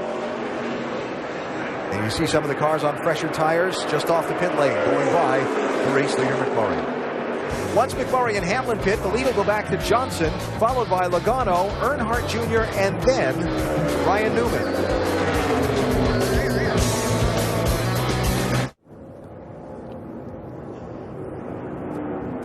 Third caution is just waved here at Indianapolis. Timmy Hill's car has stopped again with no power on the racetrack. And the field coming to pit road with the pit road open. Jamie McMurray, Denny Hamlin, the two that had not stopped under the cycle of pit stops, will come to the pit lane. Question is, how many do behind them of the 22 cars that are on the lead lap?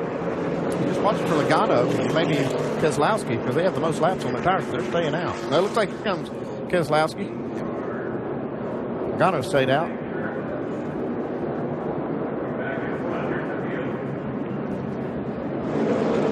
Jeff Gordon, the Busch brothers, Marcos Ambrose, Kevin Harvick in here. Doc? Kyle Busch said, I have got to come, Dave. I got to get this car to turn. He said, I absolutely cannot get this car to turn. It is plowing. They decided to go forward, and they changed it 2 only with a chassis adjustment. Trouble with the right rear tire and a lengthy stop. Now they're going to go ahead and put 4 on. Dave? Doc, his teammate Denny Hamlin not having a very good day as well. He called the right rear teeter-tottering on this run. Daring Rupp told me just before he stopped, the car was both loose and tight, and it's really not much better than it was earlier in the day. 10 cars of the 22 on the lead lap pit, and Kyle Busch still there. Want the track bar down a half round, and I want 3/4 on the right rear spring. All right, there you go. A little confusion on what they wanted for changes.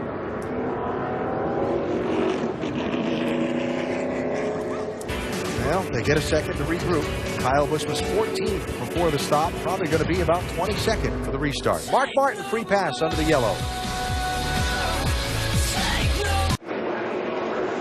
Oh, some happy little campers in the stands at the Indianapolis Motor Speedway. We're under caution here for the 3rd time. So it gives us a chance to look ahead, because next week the NASCAR Sprint Cup Series will be in Long Pond, Pennsylvania, a little track we like to call the Tricky Triangle. We'll be Pocono Raceway for tickets to that event and other upcoming races on the schedule. Go to NASCAR.com/tickets.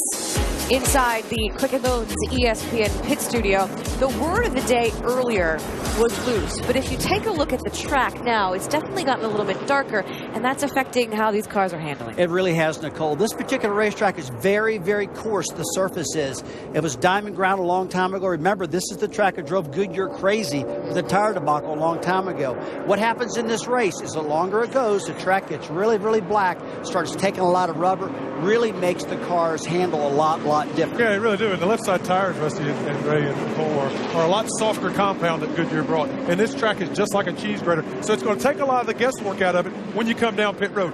You have to get 4 tires. I don't think you can gamble on 2. So there's guesswork with the 2 versus 4. There's also guesswork and a little bit of strategy, because right now we've got the leader, Jimmy Johnson, on one strategy, and then the guys in 2nd and 3rd, Logano and Earnhardt Jr., on a completely different strategy.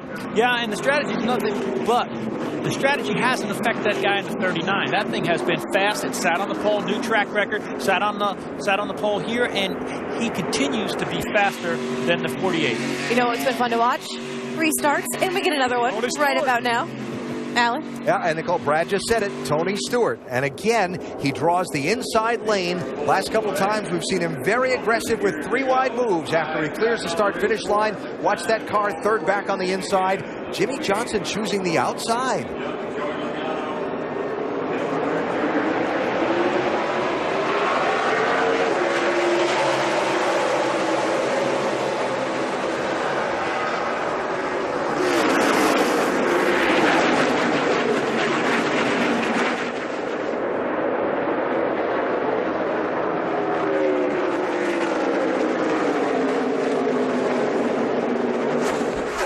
Sure about that choice for Johnson on the outside, but he obviously knew exactly what he was doing and needed right there. Dale Jr. with a great restart from that third spot. Ryan Newman, Tony Stewart settling out 4th and 5th. First car off the pit lane on the stops was Jamie McMurray. He restarted 12th. And riding along there with Martin Truex. What a great job he's done in this race team today. Up in the top 10 from 38. Oh, little shake up there off the corner. Been an uphill battle for sure for Martin Truex. Look at this. 4 wide coming down the front stretch.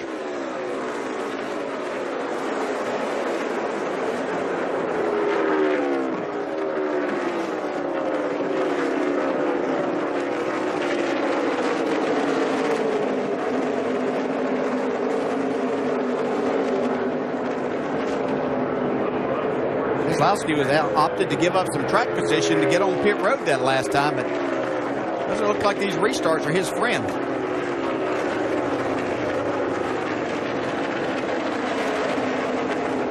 That car's really not been good right off the bat at any run today. It seems like the time that it's the best after they've run about 10 laps. He's getting a lot of spots right now. Saw Kyle Busch there with the long pit stop, trying to make up some ground. Aric Almirola in the 43.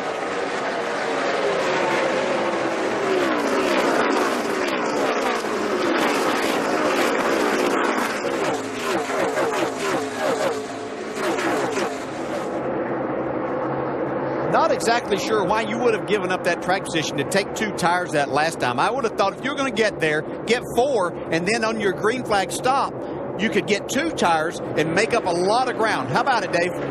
DJ, do you think they can go 35 laps on fuel? Yeah, I think so, Dave. Okay, so, and that's the thing. There's always a number, right? There's always a number that we can do. And I know it's more than 35 to go, but there's always a number you can do if you have caution laps. And Brad radioed to his crew chief. He said, so if we get 20-something caution laps between now and the end, we can make it, right? They've all said, yep. And that may be why. I haven't seen any evidence that we're going to see that many caution laps. We had 1 car to bring out 2 of the cautions with a fueling issue today. I can't understand why you would think you're going to get that. So Brad Keselowski back in 21st place. Might be as low as we've seen him run the entire race. Johnson, Logano, Jr., Newman, Smoke. Yeah, I'm with you. I think if he was going to make a pit stop, he should have got 4 tires. I tell you what, I'm pretty impressed with Logano and Earnhardt Jr. here, too, staying up front in between Johnson and Ryan Newman there. They've got quite a few more laps on their tires, but obviously with good handling race cars and keeping themselves in a position. 3rd place.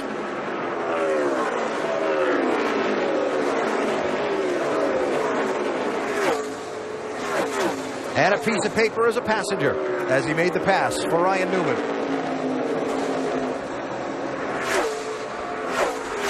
And a pretty big one, too, across the grill of that 39 car.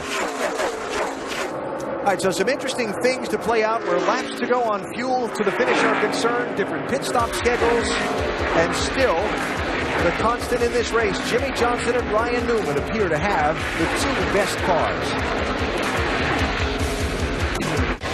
No driver yet has won 5. Jimmy Johnson leading the most laps in this race today in search of an unprecedented 5th Brickyard 400 trophy. We're 34 laps from the finish in our coverage of the 20th Brickyard 400 telecast presented by Golden Corral, live from the Indianapolis Motor Speedway. Jimmy Johnson with a new second-place runner behind him. Surprise, Ryan Newman. Yeah, and he's actually been a little bit faster than Jimmy Johnson here. Now, whether that's Jimmy just taking care of his stuff right now, but his 39 car on the march towards the front once again. Closing, closing, closing.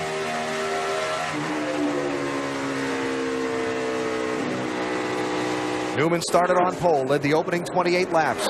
Gave up the lead to Johnson on an exchange of green flag pit stops. Gave up a ton of track position when his team went for 4 tires when a lot of others took 2.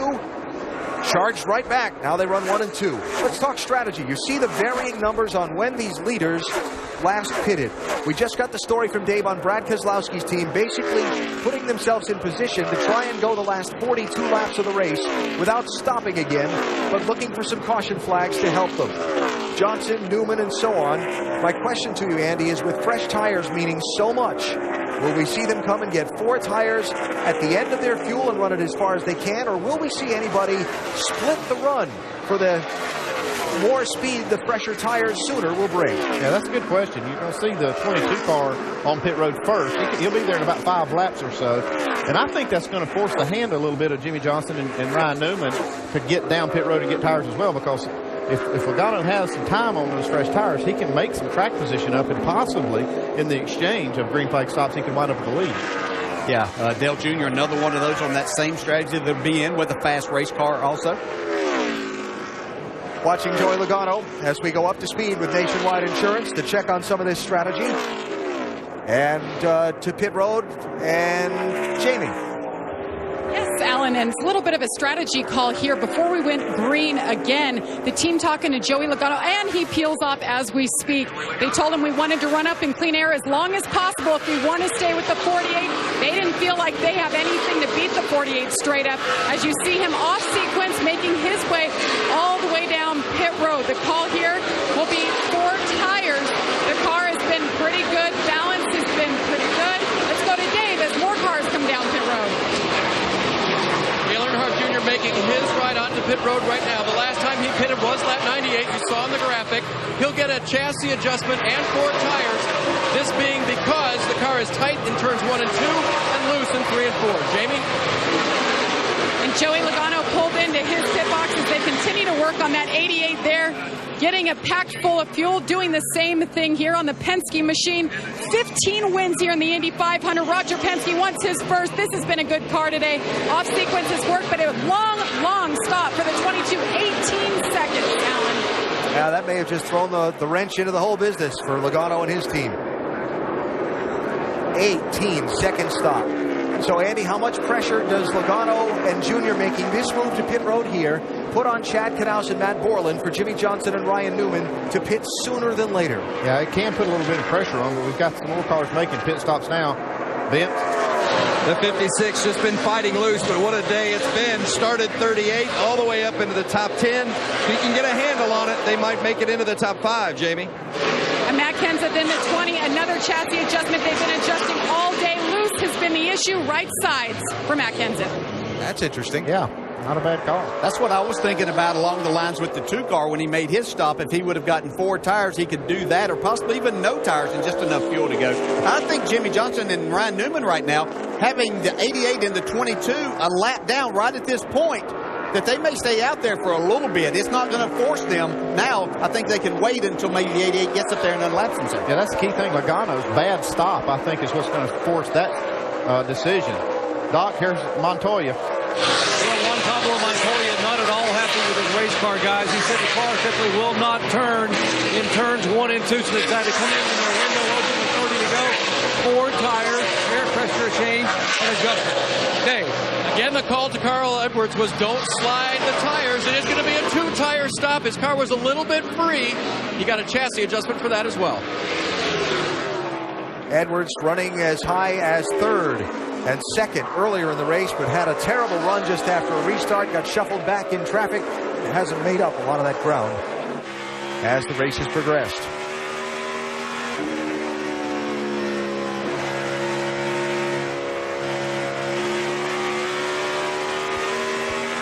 Cool.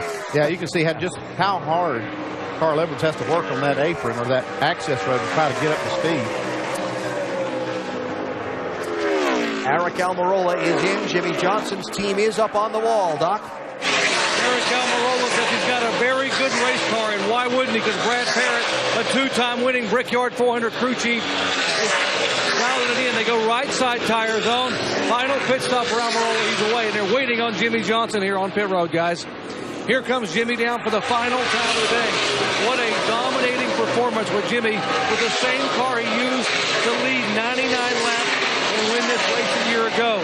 They updated it to the Generation 6. Here he comes in for the final stop. The crew just told, be deliberate and be flawless, and we'll make the chassis adjustment in the right rear.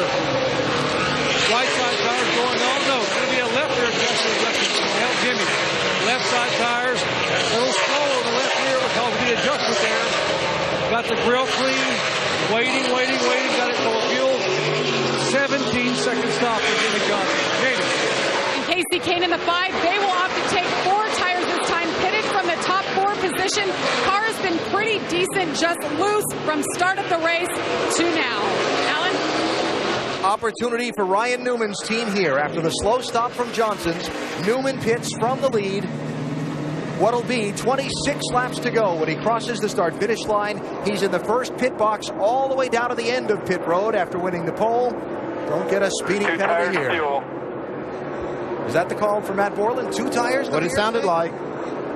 Tony Stewart and Kurt Busch also in. Dave? Tony Stewart is going to take 4. He'd like to end his busy week of dirt track racing and dirt track promoting with his 3rd Brickyard 400, but the car needs to rotate better and have more forward drive.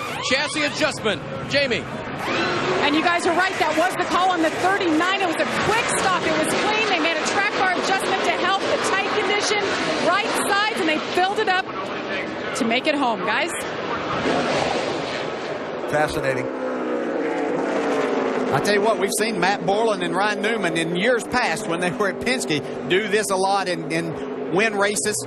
I'm not sure I agree with this call. We'll see how it works out for them. They've got a fast car. I would have put 4 tires on it. Well, I was going to be surprised if you agreed with that. I do like 4.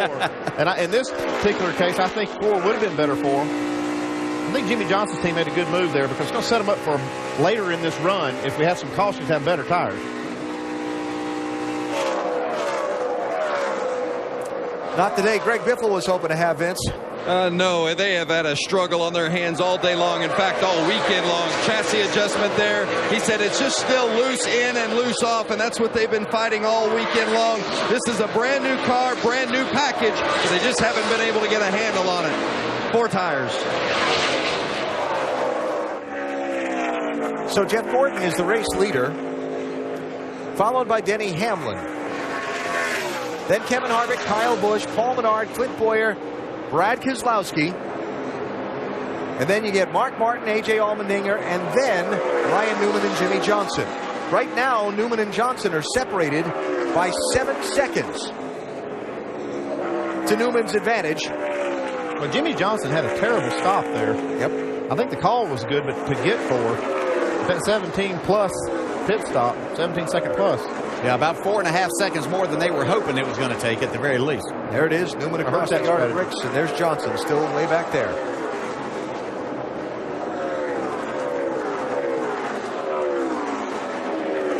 Well, let's see how that's going to play out. And if we get a late caution, it changes it all around. Lots still to be decided here at the Brickyard 400.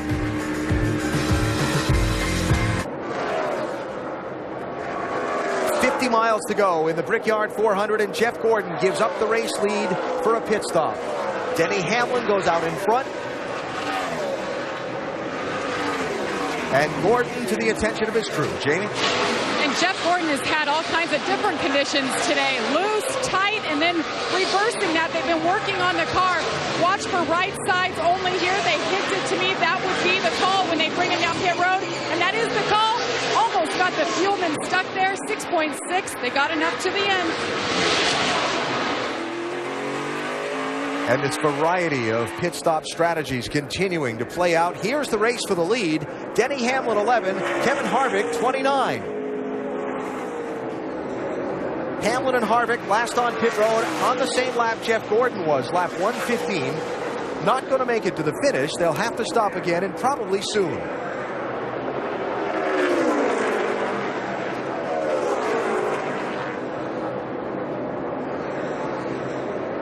Check on the Harvick strategy, Vince. Well, the issue for Kevin Harvick is that he's not gone more than 28 laps during his stint yet today, and he last pitted at lap 115. That's 35 laps. You can do the math, and I just spoke with Gil Martin just to make sure a moment ago, and he said we cannot make it. We definitely have to stop again. Harvick currently running second, but he'll have to come for a splash. Figuring to see Hamlin, Harvick, Menard, Boyer, Keselowski, and Martin in very soon. Yeah, and something we really haven't seen is anybody try to stretch these. We don't anticipate tire issues, but what could happen if your car, and we've heard about these cars not driving well, if you're having to use more brake, you could heat that right front up and possibly create a situation of melting the bead and a tire blowing out in this situation. While you watch Kenseth and Jr. there swap a spot, let me kind of set the overall picture. All those guys I just named, the top 6, are going to have to pit again and very soon. Then you've got Ryan Newman being chased by Jimmy Johnson. Remember that sequence on pit road. Johnson with the slow 4-tire stop, Newman with the 2-tire stop. They've got just 2 seconds on Casey Kane, with Tony Stewart another 3 seconds back, and then the Kenseth and Jr. battle that you just saw a second ago. Hey, and watching these lap times, Jimmy Johnson has been 4 to 6 tenths faster than Ryan Newman, but Casey Kane has been somewhere between a tenth and 2.5 tenths faster than Jimmy Johnson. So it's not a 2-car race right yet. Not exactly, but a lot of it depends on where you catch traffic and how that's going to play out here.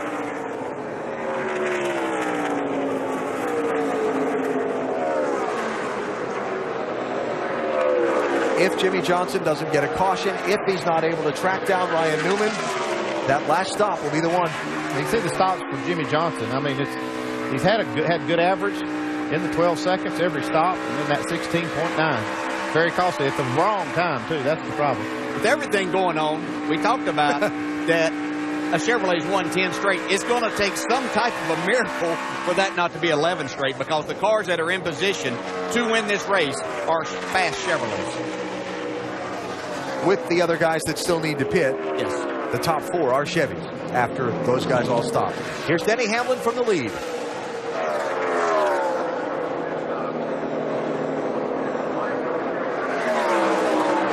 Hamlin dropped back earlier in the race, struggling with the handling some. Now they're on a different pit stop strategy and trying to make it all work out, Dave. And that being out front, Alan, was the best thing that had happened for Denny all day, but they knew they were locked into this strategy. The car still not handling well for Denny, but it hit a little bit better when it was out front there. Led laps today, got a point for that, and they'll make a wedge adjustment finally to try to help him get to the end of this race comfortably.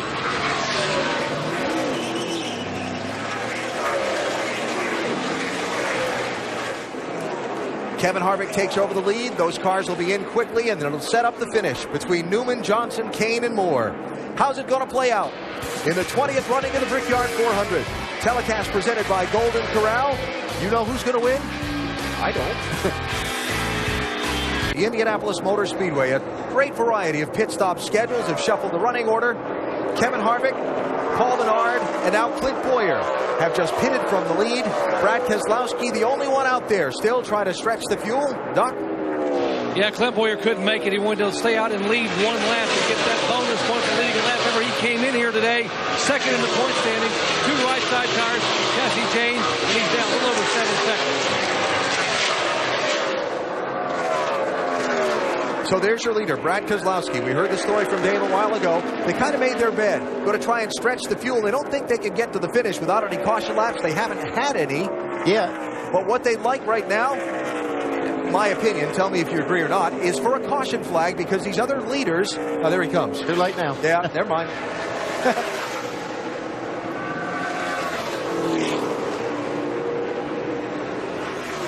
What I was going to say is a caution flag. These other guys might have run long enough on tires to try and bring some of them in with him and salvage some spots. Yeah, it may have worked, but he just finally ran the tank dry. And he's coming to you, Dave. This morning, Paul Wolf told me we are on that edge in terms of where we are in the points. 9th in the championship coming in. No wins on the season, he said it's not very comfortable. 4 seconds of fuel is what they needed. You see the fueler walking along to make sure they get it all in there, and that will take Brad to the end of this race. And so the lead cycles around to Ryan Newman. And remember that critical two-lap exchange between he and Jimmy Johnson that turned things around from Johnson leading Newman to now Newman leading Johnson. It was Johnson pitting from the lead at lap 133 with an 18-second four-tire stop. A lap later, Newman pitted from the lead and went for just a two-tire stop. Jimmy hasn't gained as much on him as I thought he would. Well, he cut it down to about 2.7 seconds, but the last few laps, Newman has been able to be a little bit faster, probably catching traffic at a better spot than what Jimmy Johnson was.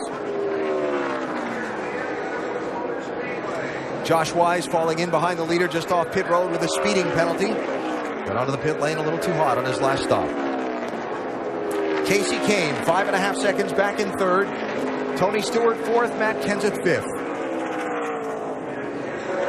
The biggest thing Ryan Newman has to worry about now is if the caution comes out, he's going to have cars with fresher tires that are faster than him right on his bumper. Yeah, settled out to where Johnson and Casey Kane are about the same far speed-wise whenever they're not in traffic. But Ryan Newman doing a great job here. Just managing. Knows that he's got less than 10 laps now to make it all happen.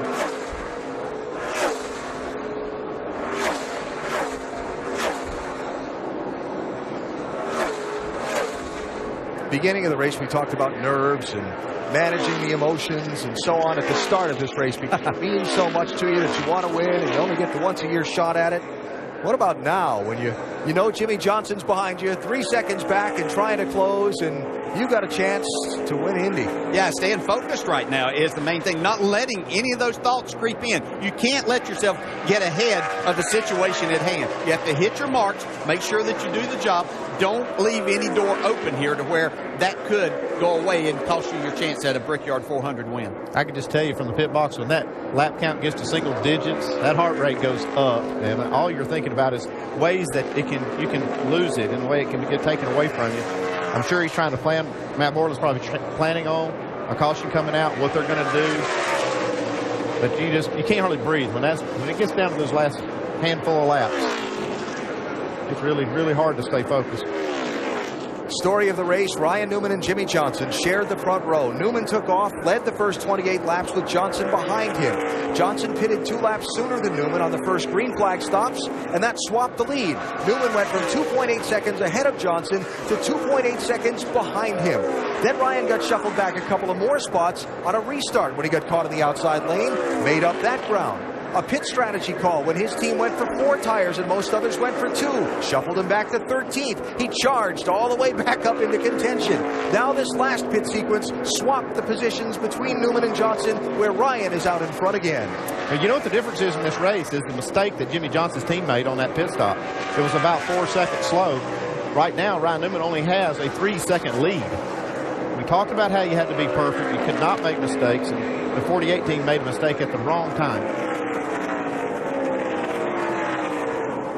And that's the difference right there. First to second. Casey Kane 4.7 seconds back and not appearing in position to challenge without a caution. Yeah, Kane's car seems to be really good for about those first 15, 18 laps after they put tires on it.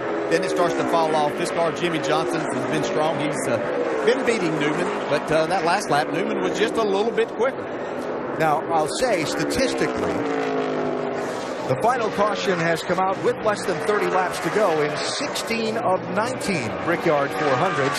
That last caution was at lap 114 of 160. Not inside that window, but there are exceptions to those statistics. Maybe, for Ryan Newman's sake, this is one of them. Now, they're praying the caution doesn't come out because he's able to keep that gap on Jimmy Johnson, even though he's only got the 2 tires. 5 to go to the top.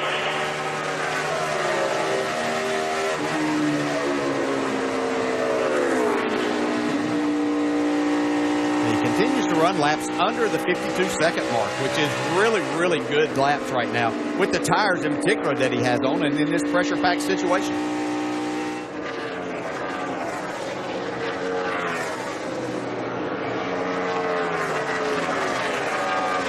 Ryan Newman is so good in this situation. When he has the lead and even if he doesn't have the best car, maybe not the best situation on tires, he's able to make the most of it. I mean, he really does get up on that steering wheel, literally. You can see from the in-car camera. And this is when, as a driver trying to win this race, you're hoping for a little bit of a break from these cars that you're coming up on. You can see Joe Nemechek get down out of the way. So he's getting all of those by being the leader. It's just helping his cause. 4 laps to go for Ryan Newman. So many layers to this Newman story. He's driving for Tony Stewart. Stewart saying that a win by Newman or Danica Patrick here would feel every bit as good to him as if he wins it driving himself. Tony's car with Ryan driving is out in front right now. Tony's had a good run himself today. He's sitting there in 4th spot. They're running 1st and 4th. And more on Ryan Newman from Doc. I rode with Ryan Newman on the 12th dirt free race. He looked at me and he said, "Doc, this is my dream. Growing up in Indiana, I've always wanted to be here and win." He said, "If I'm leading this race with 3 laps to go, I probably will not be able to see.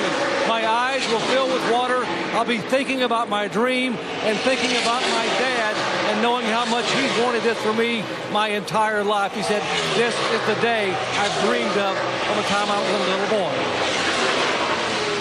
There are those 3 laps to go, Doc, and Ryan Newman is leading. When Ryan won the pole yesterday here, his dad at the window of his car when he pulled in, eyes filled with tears. Growing up in Indiana, racing all over the Midwest, his dream was to come here and race a stock car. Ryan said to him, it's all about history, the history of the track, and the history about all of auto racing. That's why winning in Indianapolis would be so special to him. Yeah, I know from somebody that grew up in North Carolina how special it was to go to Victory Lane here. I can't imagine someone being from Indiana and this being right here in their backyard all the time, just how special it would be. And a driver looking for a ride. It couldn't come at a better time for Ryan Newman, and what a fabulous job he's done with this race car today. 2 to go. 2.8 second lead, 2.8 over the 48.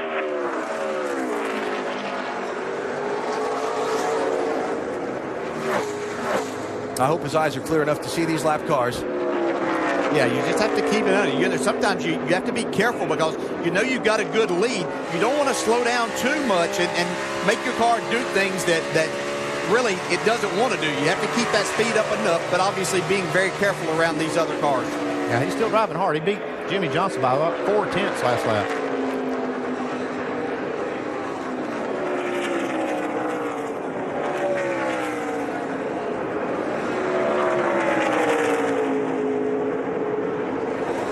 And the white flag will be in the air.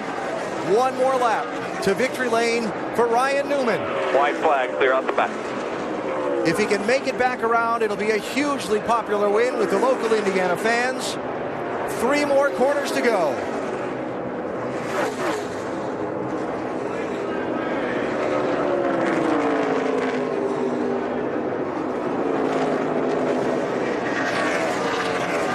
A race-long duel between Newman and Jimmy Johnson. I hope you're standing tall right now.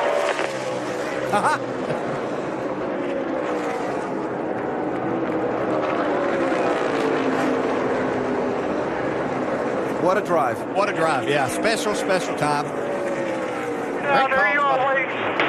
Yes, fantastic. Great job putting him in this position. Coming to the checkered flag right here, man. Thank you, guys. This is amazing. Amazing weekend. Ryan Newman wins the Brickyard 400. Man. Hell of a job. Good job, guys. Awesome, man.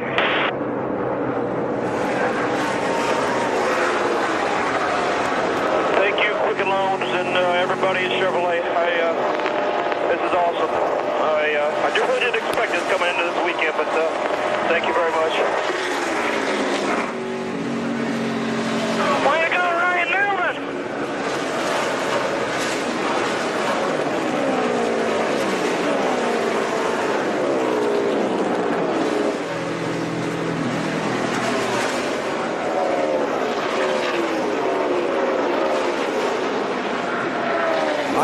imagine what that feels like. You both know. Yeah.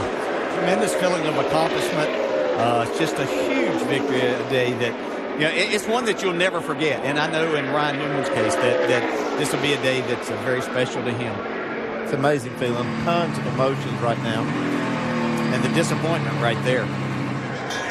Jimmy Johnson and Chad Knaus knowing that this was a race that looked like they had well in hand. Rusty Wallace said, when you have a chance to win this race and it gets away from you by one, it'll rip your heart out. Talk about having to be perfect, and this team was as close to that as they could be today. Something that close to home me. My son Spots, Jason Spots from Victory Lane. He's going to get to go to Victory Lane. Spoils of Victory Lane here today. Get to kiss a brick. Yeah.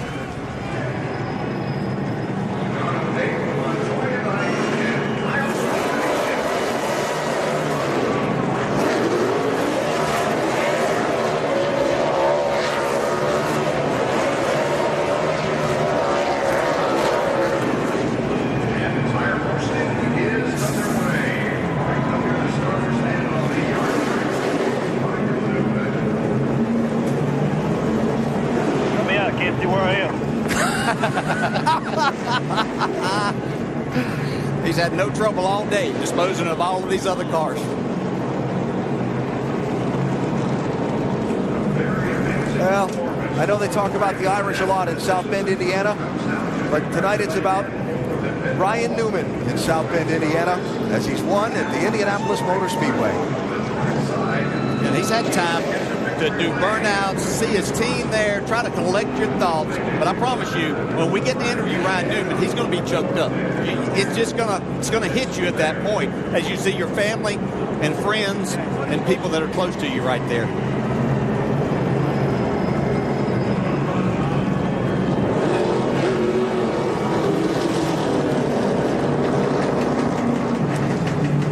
The race turned on the last pit stop sequence. Jimmy Johnson's team provided an opening. Ryan Newman's team drove right on through it and on to victory lane here at the Brickyard. Post-race interviews. The winning team owner, Tony Stewart, there, no doubt to share in the celebration with his driver, Ryan Newman, winner of the Brickyard 400.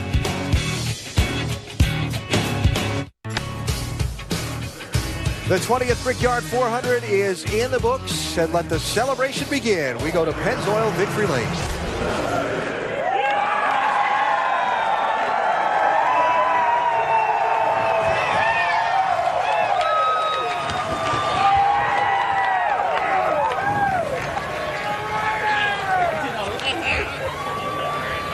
In pre-race, Ryan, you said you grew up dreaming of just racing a stock car at Indianapolis Motor Speedway. Then you get the pole, now the win. What were those closing laps like? What was going on inside that helmet? Man, just stay green. That was the biggest thing. I knew we had a good car. Quicken Loans Chevrolet was good all day. And first of all, I have to thank Quicken, Outback, Wix Filters, Aspen Dental, Code 3, State Water Heaters, Haas Automation, Sprint for giving us this opportunity, and Ice Coca-Cola in Victory Lane, and Chevrolet starting on the pole and winning the race. Just an awesome day for us. Got to thank all the fans for coming out. Matt Borland made an awesome call. I've won more races with him on old tires and out of gas than I have, with the 4 tires and the best car. So Hendrick horsepower was amazing today, and thank Tony Stewart and everybody, Stewart Haas. This is a dream come true for me. I can't wait to get over and push my lips against those bricks. Ryan, you grew up 2.5 hours north of here in South Bend, Indiana. The Indy 500, you grew up watching it. Your whole family's here. Your dad was spotting for you. Your wife's here with your 2 beautiful daughters. What does it mean to look around and stand right here? I don't realize it yet. It's a dream come true. I don't think if it hits you all at once, it's not good enough. It'll take a week or so for this to set in. And, just thank everybody for this opportunity. Everybody in my racing career, just as I said when I won the Daytona 500, everybody that helped me get to that day, same thing again, thank you. And just so appreciative of all these guys. They worked so hard. We've struggled on and off this year, but just a great run today. Happy it stayed green. We needed that, but, that's racing. And Jimmy did a good job. He had a good car. I stayed in the back there and kind of watched him just for a little bit, and then he would check out on restarts, and I had to come back. But a great long-run car with our Quicken Loans Chevrolet, and man, what an ending to a day. Ryan, the ups and downs of racing. 2 weeks ago, it was announced you won't be back with this team. What does a win like this do for you moving forward?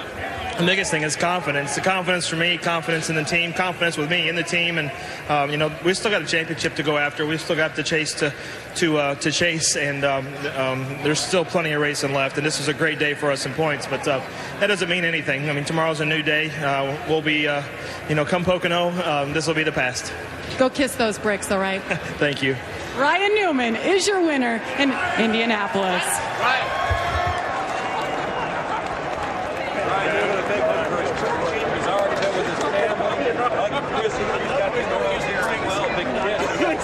Ryan Newman, he's going to kiss his daughter.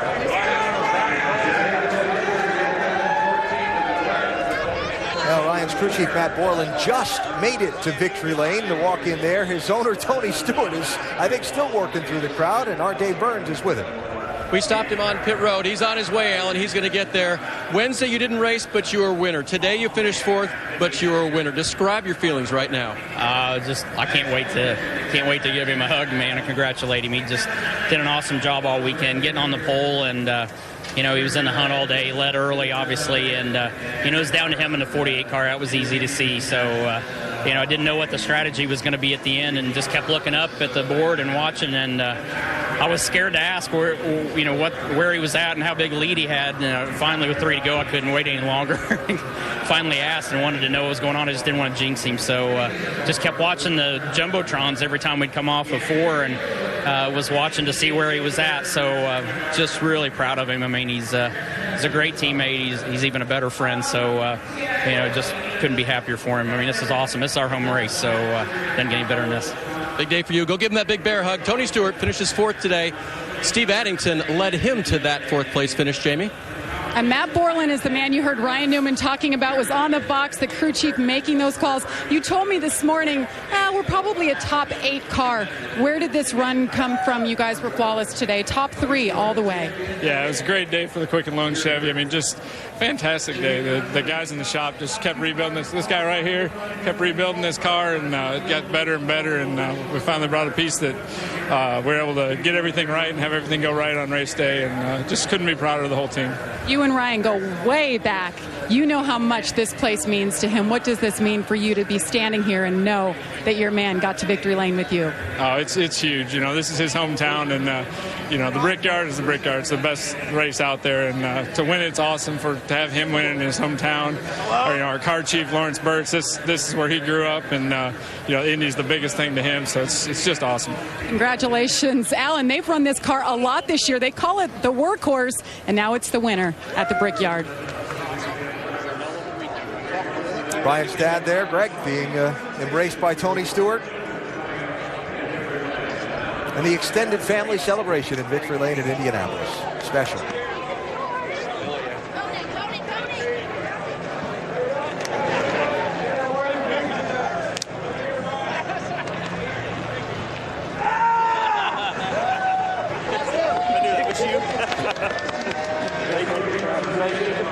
Thank you. I crashed off to 3 when he said, he goes, congratulations, Ryan. I got stuck in the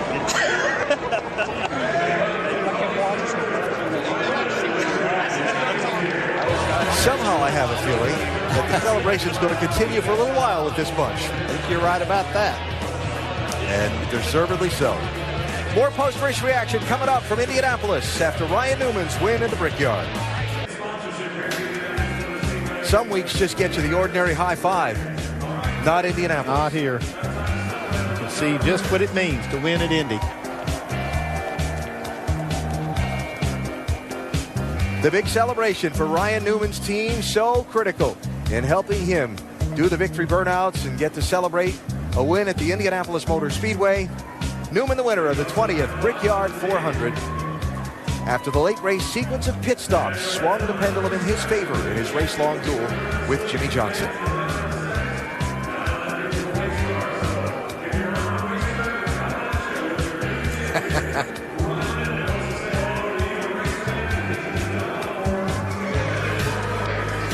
While the interviews and the photos and so on continue, we look at the results of today's race at the Brickyard, and we have plenty of interviews coming up.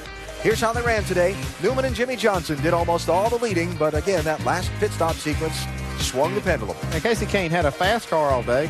Just didn't have it when it counted. Yeah, Matt Kenseth solid all day there. Fidel Jr. from an early problem with a loose right rear wheel came back to take a top 10. Kyle Busch, a top 10.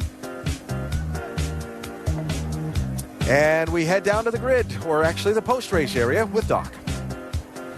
Well, Jimmy Johnson, what a dominant performance until that final pit stop that cost you a lot of time on the racetrack.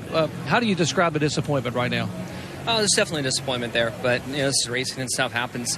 I've given away a couple late in the race myself this year, so we win as a team, we lose as a team. It's just how it is. I wouldn't take another race team out there. I'm very proud of this Cobalt Tools Chevrolet, the team and everything that goes into it. So, great day. Ryan was fast all day long. I can't take anything away from him. He at the beginning of the race, he paced everything for a long time. I think he got mired back in traffic for a while there, and then towards the end of the race, he worked his way back to the front, and he was plenty fast. So big hats off to Ryan and everybody at Stewart Haas Racing. Such a good race car all day long. We used a lot of adjectives to describe this performance. How would you describe the car you had here today? It wasn't the easiest one to drive. I was real tight in and then loose off. And if I had clean air on the track to myself, I could get my line right and run the laps I needed to. But in traffic, it was a little tougher than what I wanted. But it still was an awesome race car. I just came up a little short today, but we'll load up and go to the next one, try to win next week. Great job by Jimmy Johnson, finishing second. Now the race swung on the pit stops with 27 and 26 laps to go. Ryan Newman topping Jimmy Johnson as the last car to run in qualifying on Saturday to win the pole position, setting up this day-long duel. Newman led early, Johnson went out in front, and then these two stops decided it. Yeah, the high-pressure last pit stop, Jimmy Johnson's team had a hiccup on the right rear. You can see there loose lug nuts or falling lug nuts cost him a lot of time, and that opened the door for Ryan Newman's team. Yeah, for Matt Borland to say, okay, we can get a big lead right here by taking two tires because of their slow stop. About 10 seconds for a difference in those two stops. Paved the way for Ryan Newman to get to the victory, go to victory lane, and do something he's dreamed of. Ryan Newman and his team, our Goodyear Superior performers of today's race.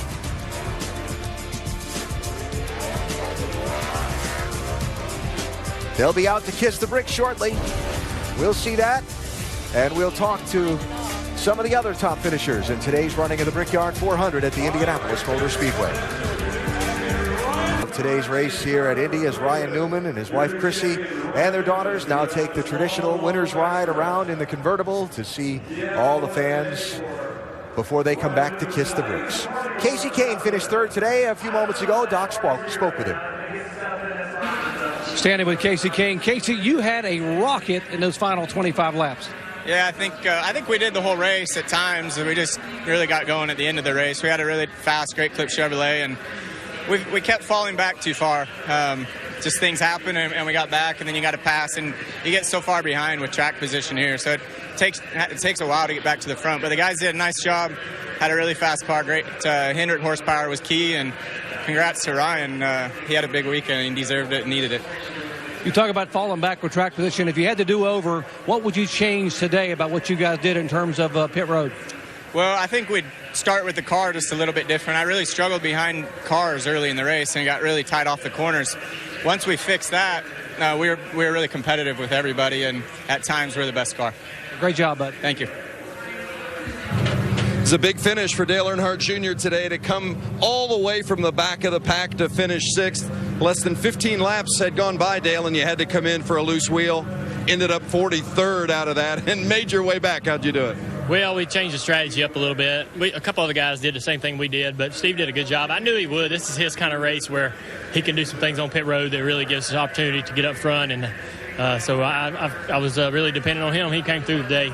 Guys did a good job giving me a good car. National Car Chevrolet had great speed, and we had a good day. I mean, happy for Jimmy and all those guys and how they ran, and wish they could have won the race. And at least we got a Hendrick motor in victory lane, and good job at Newman. When something goes wrong early in the race and you're staring a horrible finish, and then you end up getting a top 10, how big is that from a confidence perspective for this team? It's a long race, and I knew that we'd get opportunity to get back toward the front, get opportunity. When something like that happens, you can really change your strategy and get off sequence and make it work for you. And Steve's one of the best guys at doing that, and it worked out. I had a feeling in the back of my mind when it happened that I just stayed calm. Steve's going to fix something up here and make it work. Well done. Dale Earnhardt Jr. finished the 6th. If I could, I'd like to say hey to my mama and Danny and Kay and Kathy and everybody back home. We had a loss in the family today, and just thinking about everybody, and hope they are having a good day. Thank you. Thank you, Junior. Dale Earnhardt Jr.'s uncle, Randy, passed away.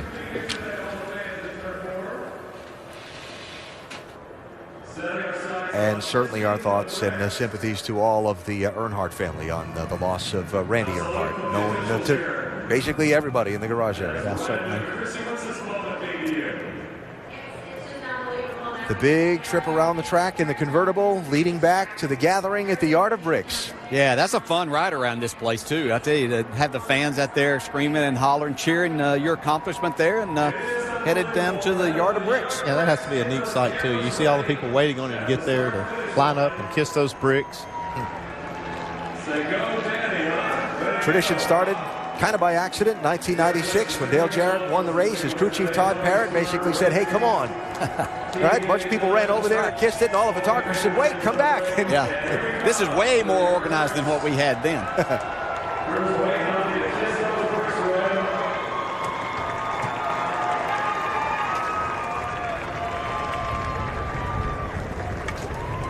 I love how all the fans from different parts of the grandstand make their way around.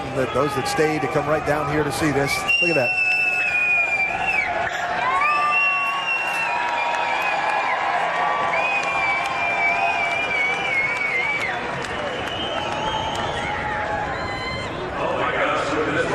Now, last year, Jimmy Johnson's daughter didn't really want any part of kissing that brick, or didn't want to play along here.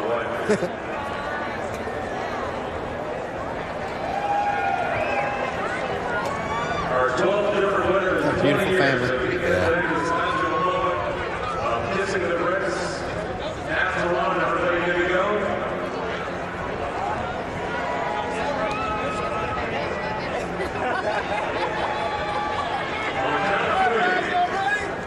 You ready? 1, 2, 3, kiss the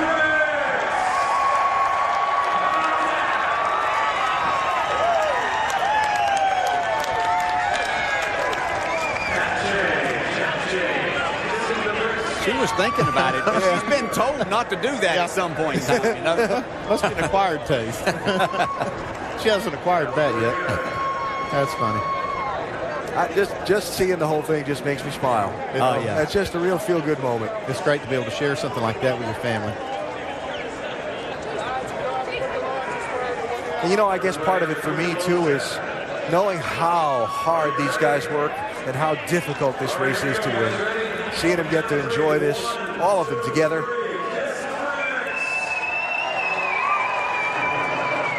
I think as a driver and a competitor, you're so happy that all of these guys that work so hard to get you and put you in that position, give you a race car like that, that they're able to enjoy something like this and share in it. A lot of times you're in victory lane, a lot of pictures are taken, but this right here is something each and every one of them will have for the rest of their life. The great celebration for a great accomplishment. A win at the Indianapolis Motor Speedway. South Bend, Indiana's Ryan Newman and his team get to celebrate after a wonderful run today.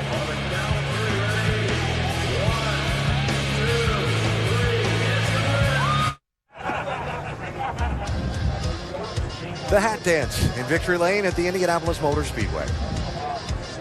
Ryan Newman and his team making sure they take care of all those who helped them get there after a huge victory today.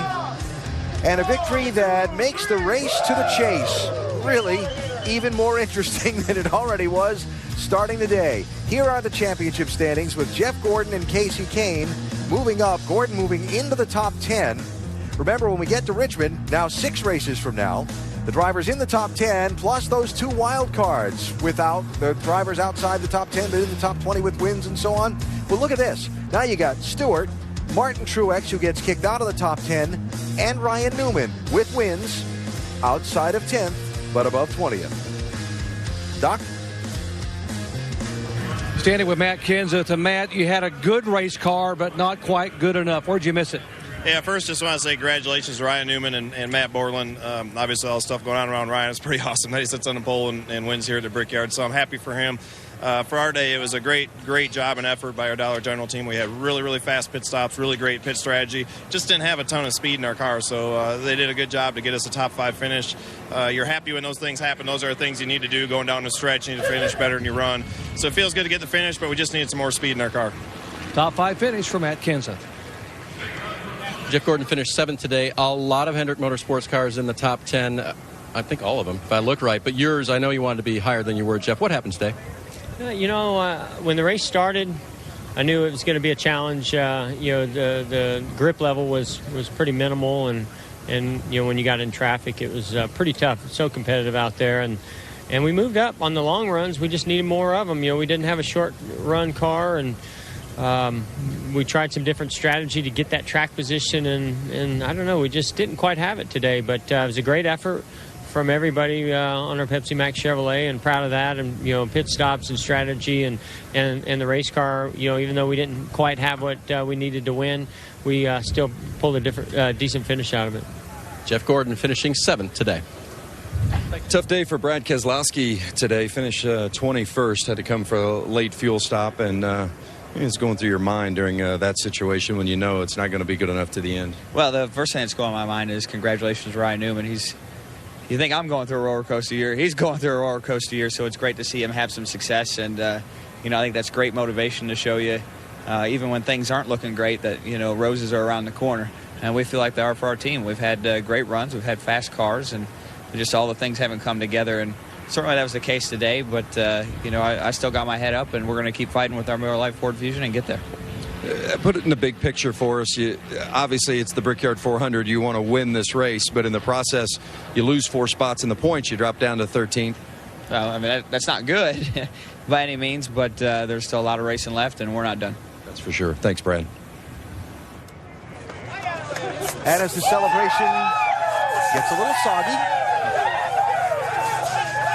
as it may tend to do for the next several hours, Ryan Newman and company celebrating a huge win at Indianapolis after his race-long duel with Jimmy Johnson, a duel that turned on an exchange of late pit stops in the final going. What will you take away from this race? I think just how great an effort it was by Ryan Newman and this race team for the entire weekend for a driver that really needed some good things to happen. Yeah, I saw great performances from 2 teams. It was the 48 team from Jimmy Johnson and the 39 of Ryan Newman. But we saw a mistake make the difference in who wound up kissing those bricks. Started the day talking about perfection and desire and difficulty. Well, you had a mistake end up playing a big role in deciding the outcome of this race today, and it turned into a huge victory at a much needed time for Indiana native Ryan Newman, who celebrates a win in the 20th Brickyard 400. Next week on ESPN, our NASCAR coverage includes Saturday night's Nationwide Series race from Iowa Speedway and the NASCAR Sprint Cup Series from Pocono. That's next Saturday night and Sunday afternoon here on ESPN. And up next is Sports Center. The 20th Brickyard 400 goes to an Indiana native. Ryan Newman is your winner. 400 miles to a treasured trophy. Ryan Newman, the Indiana native, bringing the field down for the start at Indianapolis. The 4-time winner, out in front in search of a 5th. A race-long duel between Newman and Jimmy Johnson. Coming to the checker flag right here, man. Ryan Newman wins the Brickyard 400.